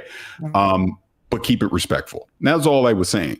And it basically devolved into just continually being disrespectful. And then finally, a couple of weeks ago, it was like one of those final straw things where it's like, okay, dude, I give you another chance. I thought we were going to keep it respectful. Can't respond to that. No response. So then I thought about it more and I was like, you know what? Let me just block him. And I blocked them immediately. Quote, because people sending me message, quote tweeting, and yeah, he blocked me. Look, I win, and all this stuff. And I'm like, this is my point. It's like you want me to respond to you and say something to you so you can win. It's silly. And this again to the whole original point, guys. This is why I don't do the console war stuff because it just gets silly at that point. It can. You're absolutely right. I understand. You have to have the appetite for that. Yeah. And that is a horrible consequence of that. Yeah. You have to starve. You have to starve those people. They're so starved for any type of attention. find out where they live and take their DoorDash. No, you have to starve them. Old school. No, you really have to. Yeah, ultimately. Yeah. I went to PAX and talked to Bill Stillwell, who works for Epic, and he's such a great guy. He used to work for Xbox. And he said, I've never blocked anyone. I'm like, Bill, you have like 2,000 followers. Like I bring it all myself, but I have a lot that I have to deal with. People come at me over the littlest thing, you know. Oh, you hate pickles. You know, it goes on and on, right? And but you deserve it. I do deserve it. He said, he goes, why? I've heard it a million times. Why block them? Because then they get that satisfaction. So since PAX, which was July, I haven't blocked a soul. And I just mute them and it starves them. But I don't know. Yeah. We'll move forward. Risk It for the Biscuit, who you love to death, Gaz. He said, it's ray trace shadows. They haven't even had real, the devs haven't dev SS shadows. Oh, screen space reflections, maybe. Yeah, this Gotham Knights thing is just a ray trace shadows thing. And I'm getting tired of this. We were kind of promised ray trace lighting on the consoles. We still haven't seen it, but I don't know. I'm getting tired of that. Just use this somewhere else. Forget ray tracing now. So obviously, clearly the overhead is really high. Just focus. I wanted to say at the beginning of this discussion, guys, that it really comes down to one situation, I think, with Gotham Knights, where they made their decision, like Parris said. They decided, we want this fidelity, want to be able to do this. There's some AI stuff. Asa from Game On Daily has explained a lot about how there's AI across the map, that when you're fighting, the interactions and the calculations that have to happen when you're farther apart on the map is very taxing on the console, and so they've had to make choices where they're at 30 frames. And I think at this point, since the game comes out in a week or two, that they've made that choice and there's no time to reverse it. So if you want 60 FPS, no, I have not said that. He did not say that. Okay, I don't know if he's trying to say so. Well, anyway, there's calculations that have to go on. We had a long conversation this morning on WhatsApp about it. He said a lot of things that I don't remember. And I could also, the pictures he sent me of his left foot, I could show you those. But Ace is amazing. My point is they've made these decisions, like Parris said, about fidelity, and there's no time to reverse them. So if you want it at 60 FPS, just like hope and pray that they patch it in 3 to 6 months after it comes out. Not the answer you wanted. I have a sneaky feeling that's what's going to happen with Gotham Knights, personally, but that's just an opinion. Yeah, I think that's it too. Some of the other stuff that when we were talking about Starfield, some of the other stuff that came up was Todd Howard talking about the future of games, and the Obsidian lead, Fergus Urquhart, said that he wants to make Fallout. He's like telling Bethesda, just give us Fallout. But they've got their hands full. They've got their plate full of games they're working on. They're about to release Pentiment, which Aaron Greenberg is calling a banger before it comes out. We'll see what happens with that. But they're also working. They just finished Grounded, and they're working on Outer Worlds 2. So where is Fallout 5 in the trajectory, Parris? Whether from Obsidian or Bethesda? Give us It's interesting, man, because, well, first let me say this, because I say it all the time, and just give me an opportunity to say it again. When we look back on this generation, or whatever we want to call it, Obsidian is going to be the most important acquisition that Xbox has done. I will continue to say that for the very reason that we're talking about where the hell is Fallout 5 or New Vegas 2, because Obsidian is clearly tied up in so many different, diverse type of IPs right now that they simply don't have the time to do it. And that's actually a good thing. Clearly we can't rely on Bethesda to be the ones to deliver whatever the next Fallout's going to be, because after this, Starfield, they're doing Elder Scrolls 6, will be clearly in the 2030s. I know there was some talk about In Exile or something like that doing it. Yeah. I would hope, and this is a hope, that with the 30 plus studios that they're going to have by this time next year, if the Activision thing goes through, which I assume it will, there's a studio internal to the Xbox that can take up the next Fallout and do it by the end of this decade. Different studio. I would hope. Yeah. That's just a hope, because clearly it's not going to be Bethesda. It's not going to be Obsidian. It's not going to be In Exile. It has to be someone else. And I can't see them leaving Fallout 5 sitting on the shelf into the 2030s. That just, it almost seems irresponsible in a way. And you get my point. Like, wow, you have this great IP just sitting here and you're not going to do anything with it. I can't believe they wouldn't do something. I mean, they are. He said that. they have a white paper, or they have a one pager on Fallout 5. And he's like, I wish I could just wave a magic wand and it would appear. That's what he said to Ryan McCaffrey, right? So they want to do Fallout, but if you're Todd Howard, Gaz, are you going to give up your baby, the Fallout that they've worked on for 15, 20 years? Are you going to give that to some other studio, even though it's partnered with Xbox? If you're Todd Howard, what do you do? It depends. It depends on the vision you have for that game, or if you can retain it. You've seen it with the Witcher devs. They are obviously producing 3 core Witcher trilogy. They're also, one of the Witcher games is a fully fledged RPG that they're contracting out to a third-party outfit. Yep. Along with some ex-Witcher devs assisting with that development of it. And you have to ask, what's the vision for it? If Todd Howard is a person I feel like is vision-led, the Fallout IP has tremendous value. It would be naive for it to forsake it, because I also believe there's a lot of scope for that IP. So him contracting out to the third person, a lot of people might be, I don't know. It depends on whether or not he has a vision for it. I think with Starfield, he's aiming for the blue sky there. So I'm quite intrigued to see whether he would feel like returning back to Fallout would be adequate, because it's like Fallout on crack. Like Starfield is just like infinite space. Well, they always build upon, right? They always, when Skyrim got Skyrim got things that Fallout had, and then Fallout 4 got a bunch of things that they built upon with Skyrim and so on. So we can expect Fallout to have a bunch of great, successful things that Starfield had. But if you're talking 2030s, Gaz, is it going to be a reboot again, like they kind of did with Fallout 4?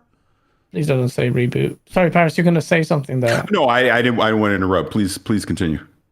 No, I mean, generally, I don't want another retread. I don't want a remake. I'm with you there. I'm just so sick of that. Like, are we that creatively bankrupt that you sell? Well, it's not that. It's just, and I'll ask Parris, because it's the last game was 2015, and then 2032, or heaven forbid 2035. 10 to 20 years later, they put out I don't even know. I can't even do the math. Holy crap, it seems so long. Parris, what I'm asking is, are they going to say, hey, it's a new generation of gamers. We kind of have to reintroduce them to Fallout because their dads played it. I mean, I'm trying to think of this logically, right? Like, where could Fallout 5 fit in if it's Bethesda led? And the only thing that makes sense to me is, all right, Starfield, knock on wood, is 2023. But okay, even if Todd Howard and that team immediately jumps on Elder Scrolls 6, we're looking at, it's going to be on whatever the next Xbox is going to be. So we're looking at probably 2028, 2029. I mean, they have kind of started on it. I'll shoehorn that in. They started some development in 2018, 2019. So right, but full on, you get my point. Full on, we're still going to be a ways out. The only thing that would make sense to me is if, and maybe I'm misquoting this, but isn't there a Bethesda Austin? Because isn't that who did 76? They're doing it. They're the ones that are doing it. They're stopping work on 76 and they're moving straight on to Fallout 5. And maybe we can get that around that 2027, 2028 timeframe up in there somewhere. But to me, that would seem to be the earliest we would get a Fallout 5, unless there's a studio that's secretly been working on it already. Right. So my next question is, what studio would you want to work on Fallout? Because you want Obsidian, so do I. In the perfect world, the next Fallout is Fallout New Vegas, and it's made by Obsidian. That would be in a perfect world, but we know that's not going to happen. So, yeah, I would love to see Todd Howard be the one that's leading it, but he's busy. So it has to go to somebody else. So like I said, maybe if it's still Bethesda-led, maybe it's Austin that's doing it, or there's another Xbox game studio that they bring in to do it, or to Gaz's point, you contracted outside and have someone else doing it as well. But I'd rather that just go get someone to do Banjo, please. Screw all this. But Banjo. But I hate Parris for that every time. There's no way you can leave Fallout, or well, you shouldn't. I can say there's no way because they absolutely could. Yeah. But you should not have Fallout sitting on the shelf into the 2030s. It should be coming out. I would love to see it come out in the Series X generation. I kind of don't think it is. I think it's going to be whatever the next Xbox is. It may even be a game that launches the next Xbox for all we know. I'm with you. Gaz, you with him on that prediction? Yes, absolutely. Gaz, let me totally change directions. And what's the merit behind this? PlayStation was going to have a big showcase this year, but they're holding off because they don't want the regulators to think they're super greedy with all these exclusives. I kind of ignited it there. Lifestyle reported on it as well, and I find that so farcical. If it's true, okay, explain this to me, okay? PlayStation guys, I'm pleading to your logic here. Logic. Explain this to me. You're backing this. I saw people angry, said, "Oh, Microsoft's now affecting my hobby, affecting my PlayStation showcase." If it's real, I really doubt it's real. But if it's real, it bewilders me. You're saying that PlayStation is tactically showing. I saw someone going, YouTubers got 4090s for free. I'm like, well, here's my 3080 Ti. How about that? Yeah. Give me money. No. So what was I saying? Please help me. That's it. Yeah. PlayStation. Yeah. Look, are you saying PlayStation is tactically delaying its showcase in order to conceal its first-party games, in order to then and third-party in third-party deals, to better scupper Microsoft's case with the regulators? That's how much the PlayStation cares about you and cares about derailing this deal. That it would postpone a showcase. Not that you have bloody a whole decade's worth of precedence anyway. It's not like you need future case. We know your games are going to be exclusives. We know you're going to have money hatting galore. You have enough jurisprudence already to completely smash that out. But Sony actually did do that. That is so balmy. It's ridiculous. Unless their third parties money having is so heavyweight, so and we've seen it already. By the way, it has been. It's quite egregious. Yeah, and it's insane. What is PlayStation doing? It's so tone deaf in its messaging. It's so that's assuming it's true. It sort of sounds believable is the problem.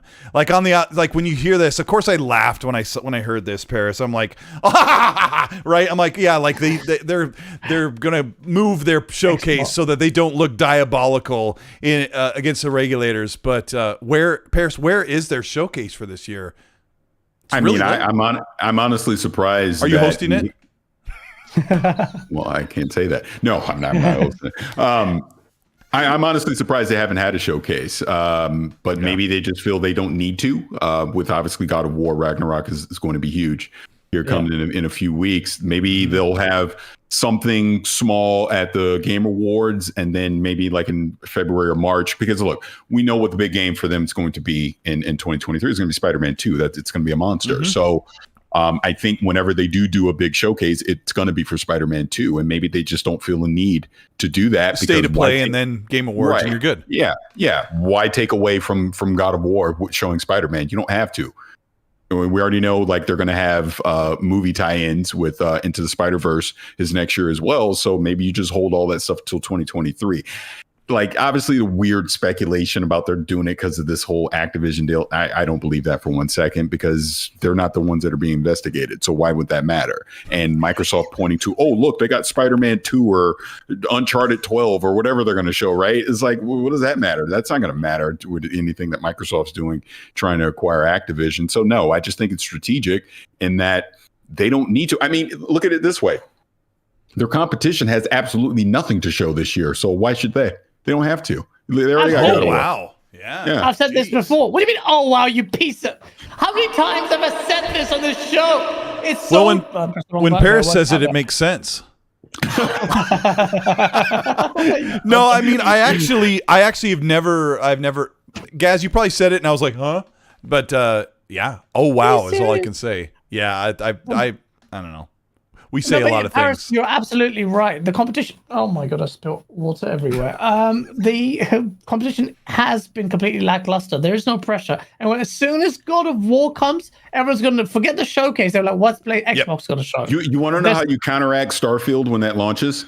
How's that? Spider-Man 2 State of Play, baby. Yeah, that's 100%. True. And they probably will do that. They probably will do that. They are very good at having something ready, like in the chamber when Xbox tries to show us, hey, look it, we're gonna make Banjo-Kazooie remake, and then they'll come with something big, and then I'll be mad at Parris. There's three things that the CMA has really upset fanboys lately. Sorry, do you want to say something? No, because I can't believe you're. Why are you not excited for Banjo? It's like, okay, let me give you my reason for Banjo really quick. Please do. I want to hear this. Go ahead. Name me the family-friendly platformer that Xbox has. Please name it. Crackdown? You can't. I'm just kidding. They don't have one. I'm just saying you can't. They don't have one. Super Lucky's Tale is not a good game. Crash Bandicoot. You have an IP. You have an IP from an iconic franchise that is just sitting on the shelf collecting dust that you've not done anything with. This is the dialogue in the game. Do you know? I might shed a tear to have next gen Grunty going. I can't wait. You know what, Parris? Here, I've famously said this. Like 30 people have heard me say this. If Sumo Digital, the team that made Sackboy Big Adventure, does it, I am 1,000%. Oh my god! Oh yeah. That game is so good. You know what? Nobody knows how good that game is, Parris. It's amazing. Sackboy Adventure is amazing. It's so freaking creative. It's so good. Yeah, I've always said. And it's funny. It is funny. People are saying Psychonauts 2. I hear you. Yeah. Psychonauts honestly, it could have won Game of the Year. The fact that it didn't win more awards last year is criminal. Trust me. I am a huge fan of them. And if they were to, and he's already said he's not going to do it, but if Tim Schafer were to come and say, yeah, Double Fine, we're going to do a Banjo-Kazooie, I would literally shed a tear. I would. Yeah. But he said he's not going to do it. He's going to do something else. Yeah, they would absolutely kill it. But that Psychonauts 2 is not going to move the needle as being a family-friendly game. If you think about it, Psychonauts is all about mental health. It's not something I necessarily want my kids. It does have some dark and interesting, cool things going on. Chat, please play Psychonauts because of that. Because that's quite interesting, chat. As a parent, would you be a bit iffy about letting your kids play? I mean, my kids are older, so they would be fine at this point playing it. But I do think like younger kids, like, you know, let's say 9 years or younger, I don't necessarily want them, like you're saying, dealing with some of the dark themes that can be in Psychonauts. I mean, a lot of it will go over their head. I get it. But I would rather have a game like Banjo that is literally made for everyone to play. The comedy and everything that goes with it, you know, the platforming aspects of it. It's a family-friendly game with the bird and the bear is the iconic duo that Xbox simply does not have. They do not have that on their roster. And that's another reason I'm saying, why are you not utilizing this? It just makes sense to me. Yeah, but you're right. You're right there. And I think that what they may be potentially doing is doing a super platformer franchise. Once the ABK deal comes, you got Spyro, you got Crash, then you've got Banjo. Put them together in a platform world, which you can monetize immensely. You have to get those devs off of Call of Duty, though. It's a major problem. They're all they're all tacked into that, where they're going to make those Call of Duty I don't care about games. Banjo, but I agree with Parris's take. Like, you know, diversity in lineup, and Xbox needs a mascot. But I don't want it. I don't give a damn about Parris. I'd rather have Conker. I agree with Parris all the time. I did that in a Source video. But I was crying about the fact that I'd agree with it. There are a couple of things here. The CMA. I'm just going to read these 3 bullet points about what they're upset with Xbox. I thought it was funny that Microsoft's response was it. In my words, they said it seems like you're more interested in, or you're more concerned about the PlayStation brand than you are the consumers. And I think that's pretty much what they said in their statement. It was almost those exact words. But the CMA says they have 3 things they're upset about. One is the availability of Call of Duty on rival consoles. That's what they're concerned about. Number 2 is subscription services. And 3 is cloud gaming. Parris, I got to ask you about the second one, subscription services, because you've been talking about the best value in gaming. Like, how much of a threat is Game Pass right now or in the future? Do you get paid every time you say that? You do get paid. I get paid absolutely nothing. I say it because it's what I believe. And I always find that hilarious that people get so upset that my opinion matters that much. But no, it's just my opinion that I think is a great value. And again, I look at it from the standpoint of being a parent and remembering when I was a kid, and I'd be lucky to get 1 or 2 games a year versus having access to all these games and just, the discovery of all of it. That's why I think Game Pass is such a value, right? But to your point with this whole CMA thing, I don't know. I just think it's silly because when you look at it, PlayStation, whether you believe it or not, they're doing the same exact thing. They're just behind. That's all it is. Microsoft started early. Game Pass started in 2017? Yeah. And look how long it's taken them to even get to this point. We obviously see what's on the horizon here in 2023 and 2024, that they're going to add even more value to it.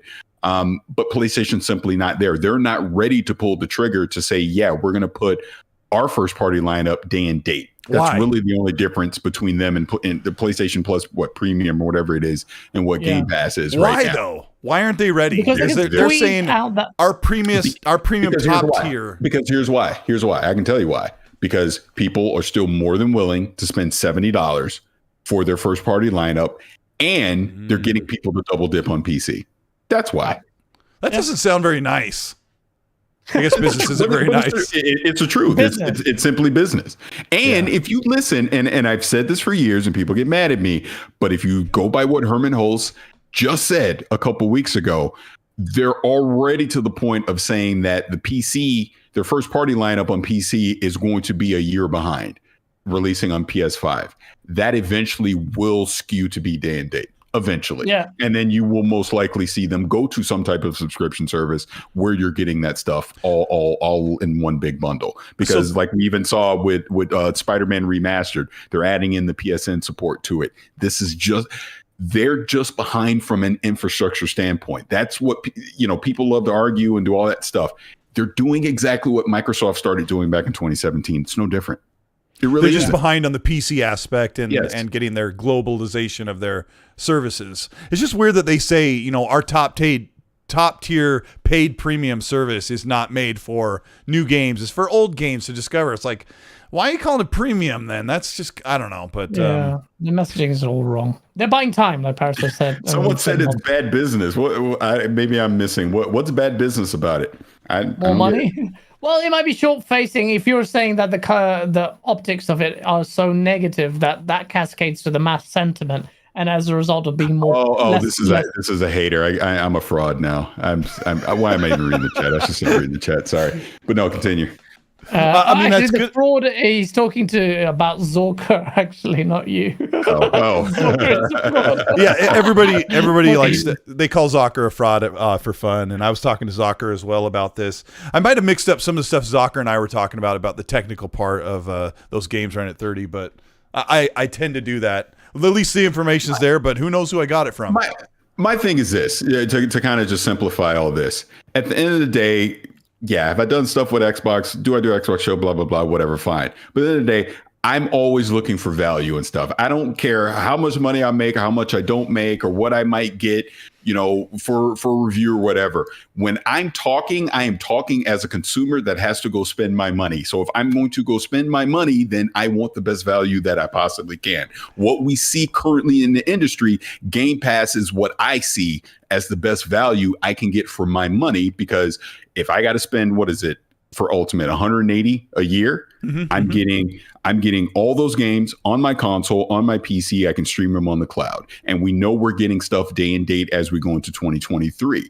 If that's wrong or whatever, I don't want to be right. Trust me, I don't want to be right. You just got paid $5,000 for that. Because as an example, I literally right now on the right before we started the show, I pre-installed Persona 5 Royale through the Xbox app. I've never played any Persona game ever. I'm going to play it because I have it on Game Pass, just like we were talking before about Scorn. It's on Game Pass, so I will give it a try and see if it's something that I want to play. And there's other, like You Suck at Parking is another game I probably never would have played if it wasn't for Game Pass. I've got it installed as well. You know what I'm saying? It's like when you start talking about it that way, I already know I'm going to get to play Redfall. I'm going to get to play Starfield. Hellblade 2 when it comes, like these are games I already know I get to play because I'm a part of that subscription service, and we know the other third-party gems and other smaller games that are going to come in there. Like what is it? The Obsidian one you were just talking about, Pentiment. Why not? Pentium would be a good game. I'd play that one too. I already have access to it, so I will give it a try, and that's the whole point. Guys, what about people who do the opposite of what Parris is doing? The people who seem to push harder for the corporation, or like, yeah, but I need to make sure that this corporation makes more money. That's why I buy $70 games. I buy them, day and date, digitally, that whole thing. Because Parris is talking about, I should be looking out for me as a consumer. Well, okay. I don't think that's completely the case. Parris, even though Game Pass is incredible service that's actually challenging it's almost a paradigm shift in how we enjoy gaming. I think it'll be very massive disruptive force. The best value in gaming is subjective. And you could glean, of course, yeah. You could glean more value in paying for quality titles like on PlayStation. I'll take PlayStation aside for now. And then to address your question, Cole. When PlayStation guys are like, well, you know what? I'd rather play full price for the games where you don't forsake the kind of experiences, the fully fleshed out, visual heavyweight single player games that I'm used to. And I understand that because this year, the notion of Game Pass fodder, fodder is a bit too strong a word. Yeah, you can use it. You can use it though. I'll allow but you know where I'm coming from with that when I say that. When you see reviews are like, it's a good Game Pass game. It's almost subcategorized as a Game Pass game where the quality of it or lack thereof is forgiven because it appears on the service. That is a distinct risk with Game Pass. Although, to be honest, I'll counter that with actually like indie games more than mainstream games. Scorn is one example of that, and Sifu and others. But there is an argument there. I wouldn't just completely be dismissive and say, oh, these guys are just capping for the corporations, because I like that PlayStation is ultimately it's a financial model to squeeze as much money out of consumers as possible. The old model works. PlayStation and Sony need PlayStation to be like that. And if they keep committed to this narrative that we have those big AAA single player, visual heavyweights, we can't do Game Pass, I say good. I'm grateful for that. I have Game Pass. I want Sony to deliver those big experiences. I'm happy to play my PS5 down here for those big games. Now, and I say well done to Sony to commit to that. Let them do that. Now, let me be crystal clear on something. Horizon Forbidden West was absolutely worth my $70, right? Okay. When I think about God of War Ragnarok, absolutely worth my $70. Spider-Man 2 will absolutely be worth my $70. I felt Returnal was worth my $70. Same with Ratchet and Clank. I know there's various opinions about that. It's not about having to spend full retail price for a quality game. But, and here's where it comes in with the thing with Game Pass, because I've been saying this too. 2023 is the reckoning for Game Pass and Xbox Game Studios. Yeah, finally. You delayed Starfield, you delayed Redfall as examples. Well, guess what? They better be good. Okay. I remember. I don't know if you remember. They better be great. I said this about Halo Infinite. I was like, that game cannot just be okay. It needs to be great. This is the flagship title for Xbox, and we've obviously seen what Halo Infinite has gone through over the past year. We can't keep having these, well, it's just okay. Well, it was all right. No. if you truly want Game Pass to be the quote unquote best value in gaming, per my opinion, then you need to be delivering quality AAA experiences that are inside of that service. 100%. And they know that. They and I also, right? To add to that, I also don't believe for 1 second that because Game Pass exists, that a developer like Coalition or 343 or Obsidian or Bethesda is going to lower their standards because they know it's going in for $1. I think that is the most bullcrap argument. And also to combat what Gaz said, that you said, you know, if you buy 3 first-party games on PlayStation, you already spent enough to pay for Game Pass Ultimate. So the problem was in 2020, Xbox didn't have any big, amazing games. Everything was delayed except for Grounded, which is a complete banger. But in my opinion, that's the thing. Like, if I paid $180 out front for 2022, did I get my money's worth? Probably, but I could have also turned that $180 and only bought an exclusive on PlayStation. But you know what? The 3 of us, we're going to buy everything. We're going to buy all the ones we're want to play. To be in that right? Position. We're very fortunate. I mean, because again, like to your point about 2022, yeah, this clearly was not one of the standout years for their Xbox. Worst. Yeah, clearly it was one of their worst. But I think when we look back, if Starfield and Redfall are great games, then you'll go, I'm glad you delayed them so that they were great games versus just putting them out in 2022 just to say that they were quote unquote in the service. Like and I'm sure you guys have talked about this too, but it's pretty clear to me that when when Phil and Aaron and all of them went out to Bethesda, that's when that decision was made. Yeah. It was made then. And clearly it was made of maybe we think we can get it out, but it'll be a last minute thing. No, do it right. We're tired of these buggy, half-made games. If you need more time to get it right, then please take more time. That's just the way I look at it. So they were dealing with Halo Infinite at the time as well, so they knew they had already committed themselves into that mire, and they needed to get out of it. And I think they made the right choice. I totally agree with Parris. But the game has to be great, and that delay is super important. Gaz, yes. I remember something I publicly just... What's that, a knife? Is that your fake knife? It is a knife. It's a prop knife. It's not real. I was like, you can see if I'm poking my cheek. Parris, I disagree with you. This is a bit of an old take, but I vehemently... Not vehemently, it's not that strong. I disagreed with your take on Cyberpunk. This is the game we wanted. And then later on you tweeted, let's fight. And then later on you tweeted, I don't get why you guys were so upset about my opinion. No, Parris, you said we wanted it. You lumped us all in there. Wait, what? Did I say that? Yeah, you did. Are you talking about recently, like a couple weeks ago when they finally got it patched? So, Parris Lilly received a sum of cash. I'm just joking. This is my sense of humor. I'm joking about but the yellow chair gang. No, basically... Cyberpunk Edge Runners, massive revival for Cyberpunk. It's starting to do well. Parris got emboldened by it, got swept up in the furore, and said, "This is the Cyberpunk game we wanted." I disagree with that. And I did say that. That I did say. I thought you were saying like I said that at launch or something. I'm like, oh hell no, I didn't say that at launch. There's no freaking way. And again, Twitter, it gets lost in the details. So let me clarify a little bit. When I say that, I mean that more from a technical standpoint of basically the 1.6 patch. This is the mostly bug-free, you can play it from start to finish and have an enjoyable time version of Cyberpunk versus what it was back in December 2020, where it was obviously just never should have seen the light of day. Now, is this the original vision that they promised us back in 2018? No, it's not. And that's unfortunate. I'm hopeful that Phantom Liberty gets us closer to that vision. And it's most likely why they're getting rid of the Red Engine and going to UE5 with whatever this next version of Cyberpunk is going to be, so they can truly deliver what Cyberpunk should be.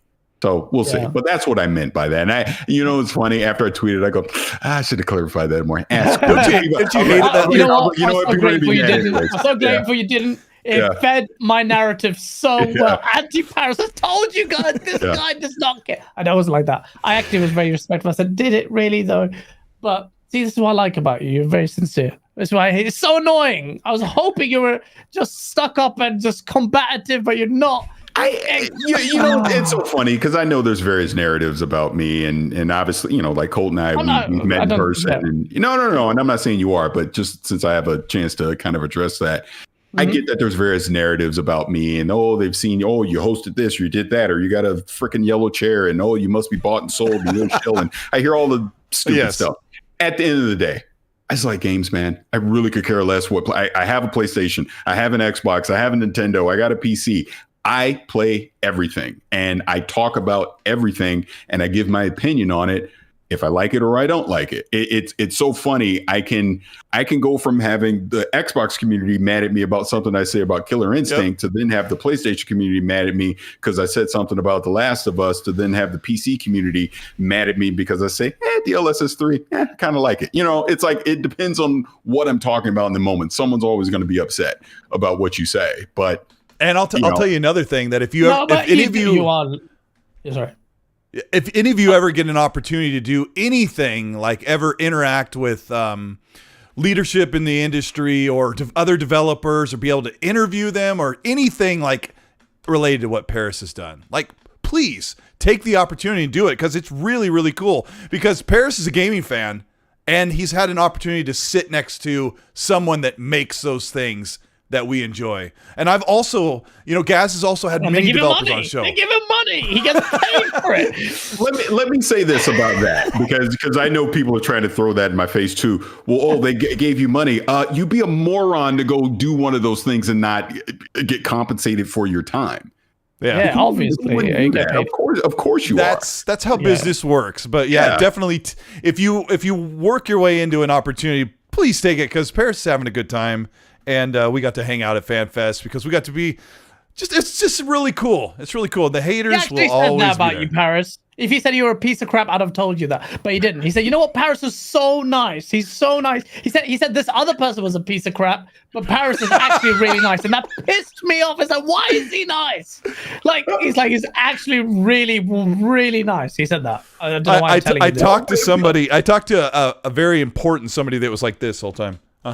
And I talked to him for maybe 10 seconds. I keep it quick because I've talked to famous musicians and other people like that before. And you just got to be cool with them, because they can't stand annoying people like Gaz and I. But he was like this.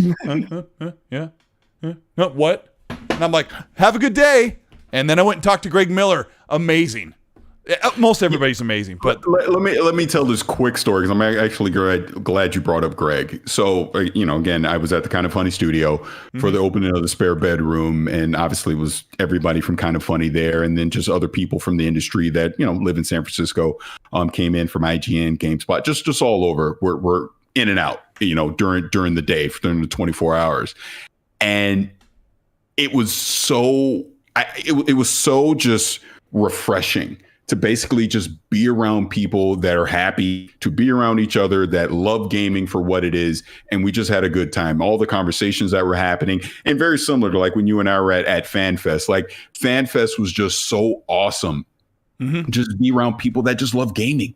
And that's all in good moods. Yeah. Everyone had a smile on their face. Everyone's excited. That's what it's about, to be able to do stuff like that. So like when you bring up Greg Miller specifically, I'll never forget the first time I met him. And he knew who I was, which blew my mind. And awesome. He took the time to actually sit and talk to me. And that was crazy, because this was around the time when, he had won the Game Awards thing and all that. Everybody wanted his attention, but he treated me like a person that was important, when he didn't have to at all. To your point, like the person was sitting on the phone. So things like that always stick with me, to where it's like, my opinion, number one, is no more valid than anybody else's, whether right, wrong, or indifferent, right? And you treat people the way you want to be treated. So yeah, Colt, of course, when I meet you or I meet anybody, I'm going to sit there and treat them the way I want to be treated. If I'm coming up to someone that I've got to meet or whatever, and is excited to meet, I wouldn't want them on their phone the whole time just dissing me. I'd want them to actually converse with me. It's just simple respect when it comes to that. Yeah. I mean, you're in a situation where we've been locked down for 2 years, and we finally got to meet back in person. So we're going to be doing that at E3. I'm super excited. I got a couple more supers, just 2 more, I think, here. Decimator 808 says, why can't games now be as nice as Scorn? They showed the way, and then he put a puking emoji. Game's really unsettling. Sleep of Vistas with Australian 5 says, question for Parris. How can Xbox improve its presentations? I think they've been Actually doing having good games. I don't want to answer that question because I'm gonna give a selfish answer. by having you run everything. Yeah, let me just host all of it. I'll do it all. Yeah, host all of it. No, I mean, but being serious, one thing that I actually have said directly to people that are a part of their events is, I like take this last one they just did, the showcase, right?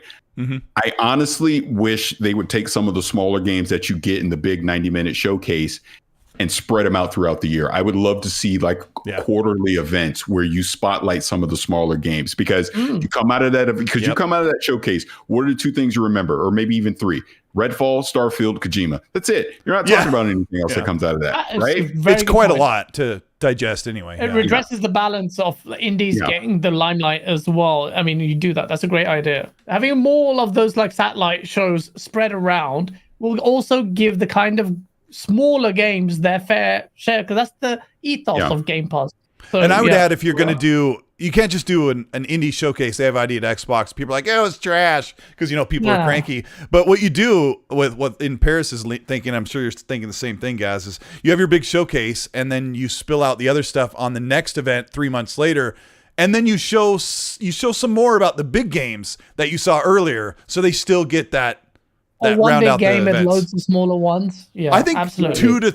I think they could get away with 2 big events with all the other showcases they do within like Jeff Keighley's shows and stuff. But are you thinking like 3 a year? Three like dedicated Xbox shows?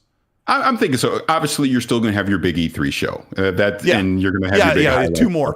Is what I'm saying. Maybe you do something around that February, March time frame. That's a little smaller scale, almost like a indie showcase, so to speak. You do the big E3 thing, and then you have at the end of the year Fan Fest celebration, and you have other games coming there as well. Yeah, the XO stuff, and maybe people that are actually there get hands on with some of that stuff as well. Example of a game that no one talks about, that we got to see in 2021, and unfortunately the Ukraine stuff got it delayed, is Replaced. Oh, yeah. That is a game I'm telling everybody right now, that is, when it does eventually come out, hopefully next year, is going to be a surprise hit. That comes from a smaller studio, again, in the Ukraine. Is that made by the guy that did Limbo? I can't remember exactly. I think it is going to be a big deal. Here's a little secret. I've been private messaging with some of the developers on that team, over the past year or so, because I'm truly, genuinely excited about that game, and I will be waving the flag when they're ready to officially start talking about it. But that's kind of my point. No one talks about that game because it got buried in the showcase in 2021, and you've not heard from it since. I loved it. Yeah, Replace looks insane. I see the chat mixing in Replace a lot. Yeah, it's true. You're right. Yeah, but we need more of that. We need spotlight put on more games like that. Is just ultimately my point, instead of just the big games. Because when you throw in those smaller games into the showcase and you don't talk about them at any other point throughout the year, that's good. They get lost. So I would love to see more of that. Like the case of the Benedict Fox game is going to be really great, and we don't talk about it enough. Honestly, I think Nintendo and PlayStation do a vastly superior job to what Xbox currently does with their presentations, with the state of plays throughout the year and the directs. I would really love to see Xbox do more of those. Yep, absolutely. It'd be that's much better. I'm sure that's a good question. I think and I'll host it. It's no big deal. I mean, they really don't have a whole lot of hosting in those state of plays. It's just like mostly just the games and get you moving. So you're just gonna have to get on a mic and get paid $4,000, Bayonetta 3 money to get that done.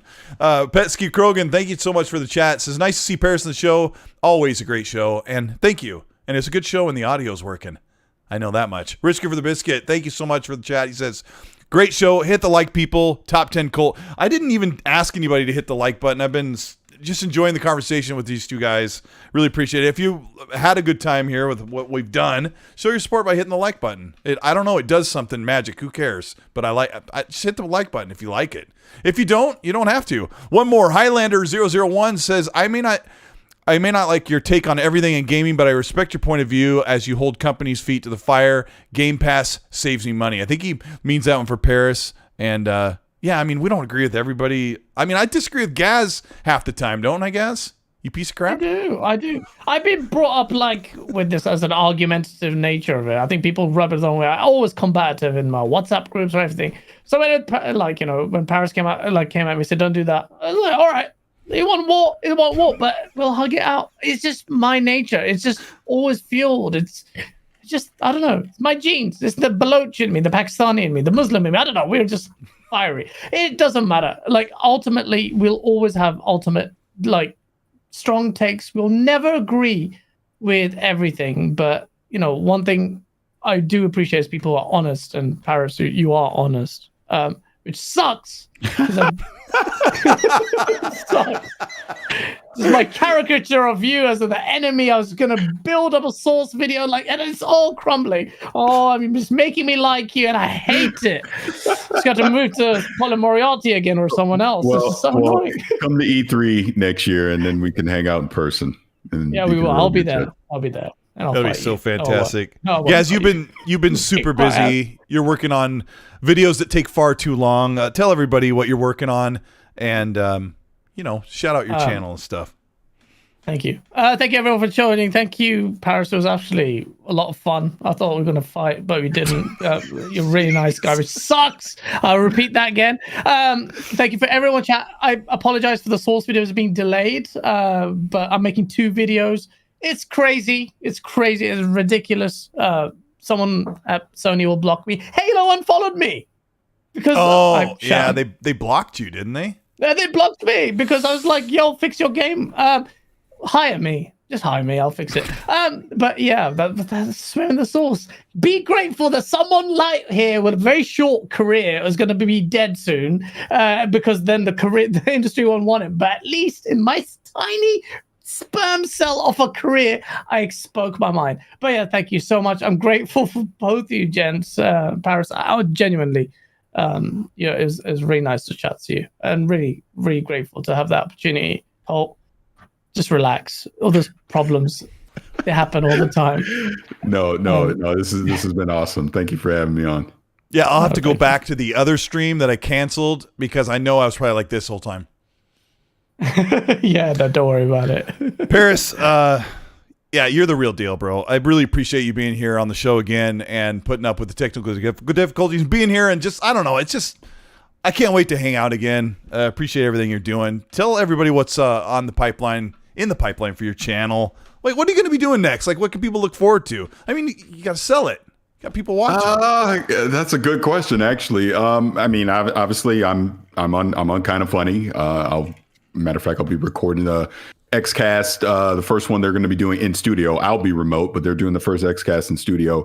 We were recording on Wednesday, I think. Obviously, we're in review season, so there's a lot of review stuff that'll be coming up here soon. I might have given you a few hints throughout the show, things I've been playing already.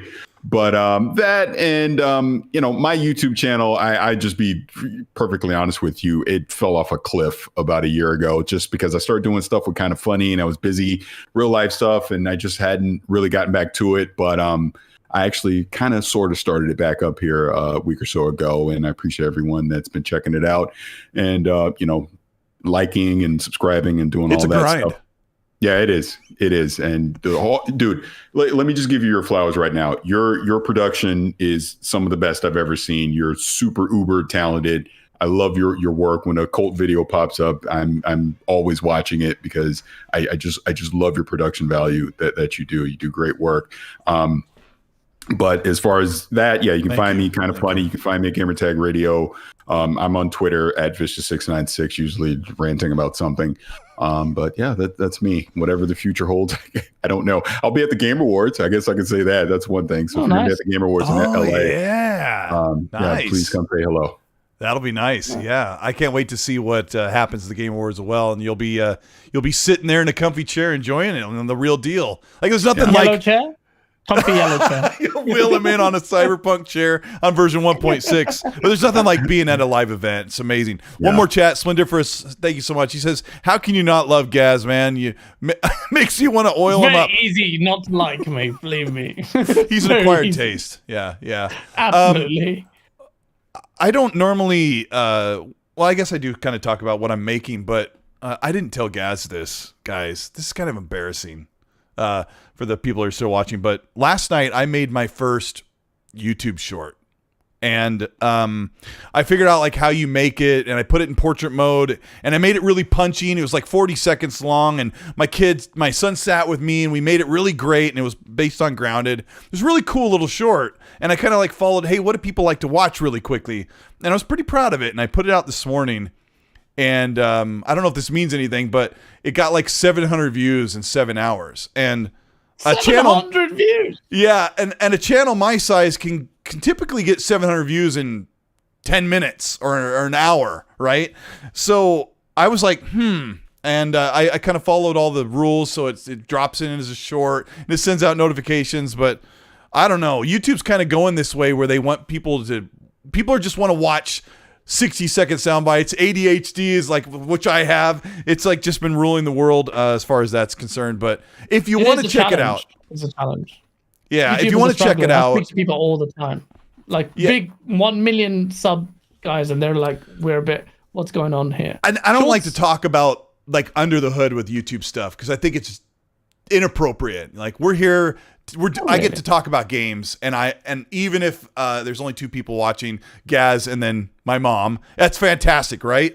But like YouTube wants you to make these shorts, like they're pushing them, and then I make one, and YouTube's like, we don't care. I thought that was weird, but I love making content. Thank you for saying that, Parris. But check out the short if you want to have like 40 seconds of entertainment. And we've been here long enough. I'm going to let us get out of here. Thank you, everybody, for putting up with the as we got things rolling, and we'll be here next week with another really special guest. I can't wait. We'll talk about it soon. And I'll try and hit the outro, but thank you so much, Parris. Keep it up, guys. And we'll talk soon.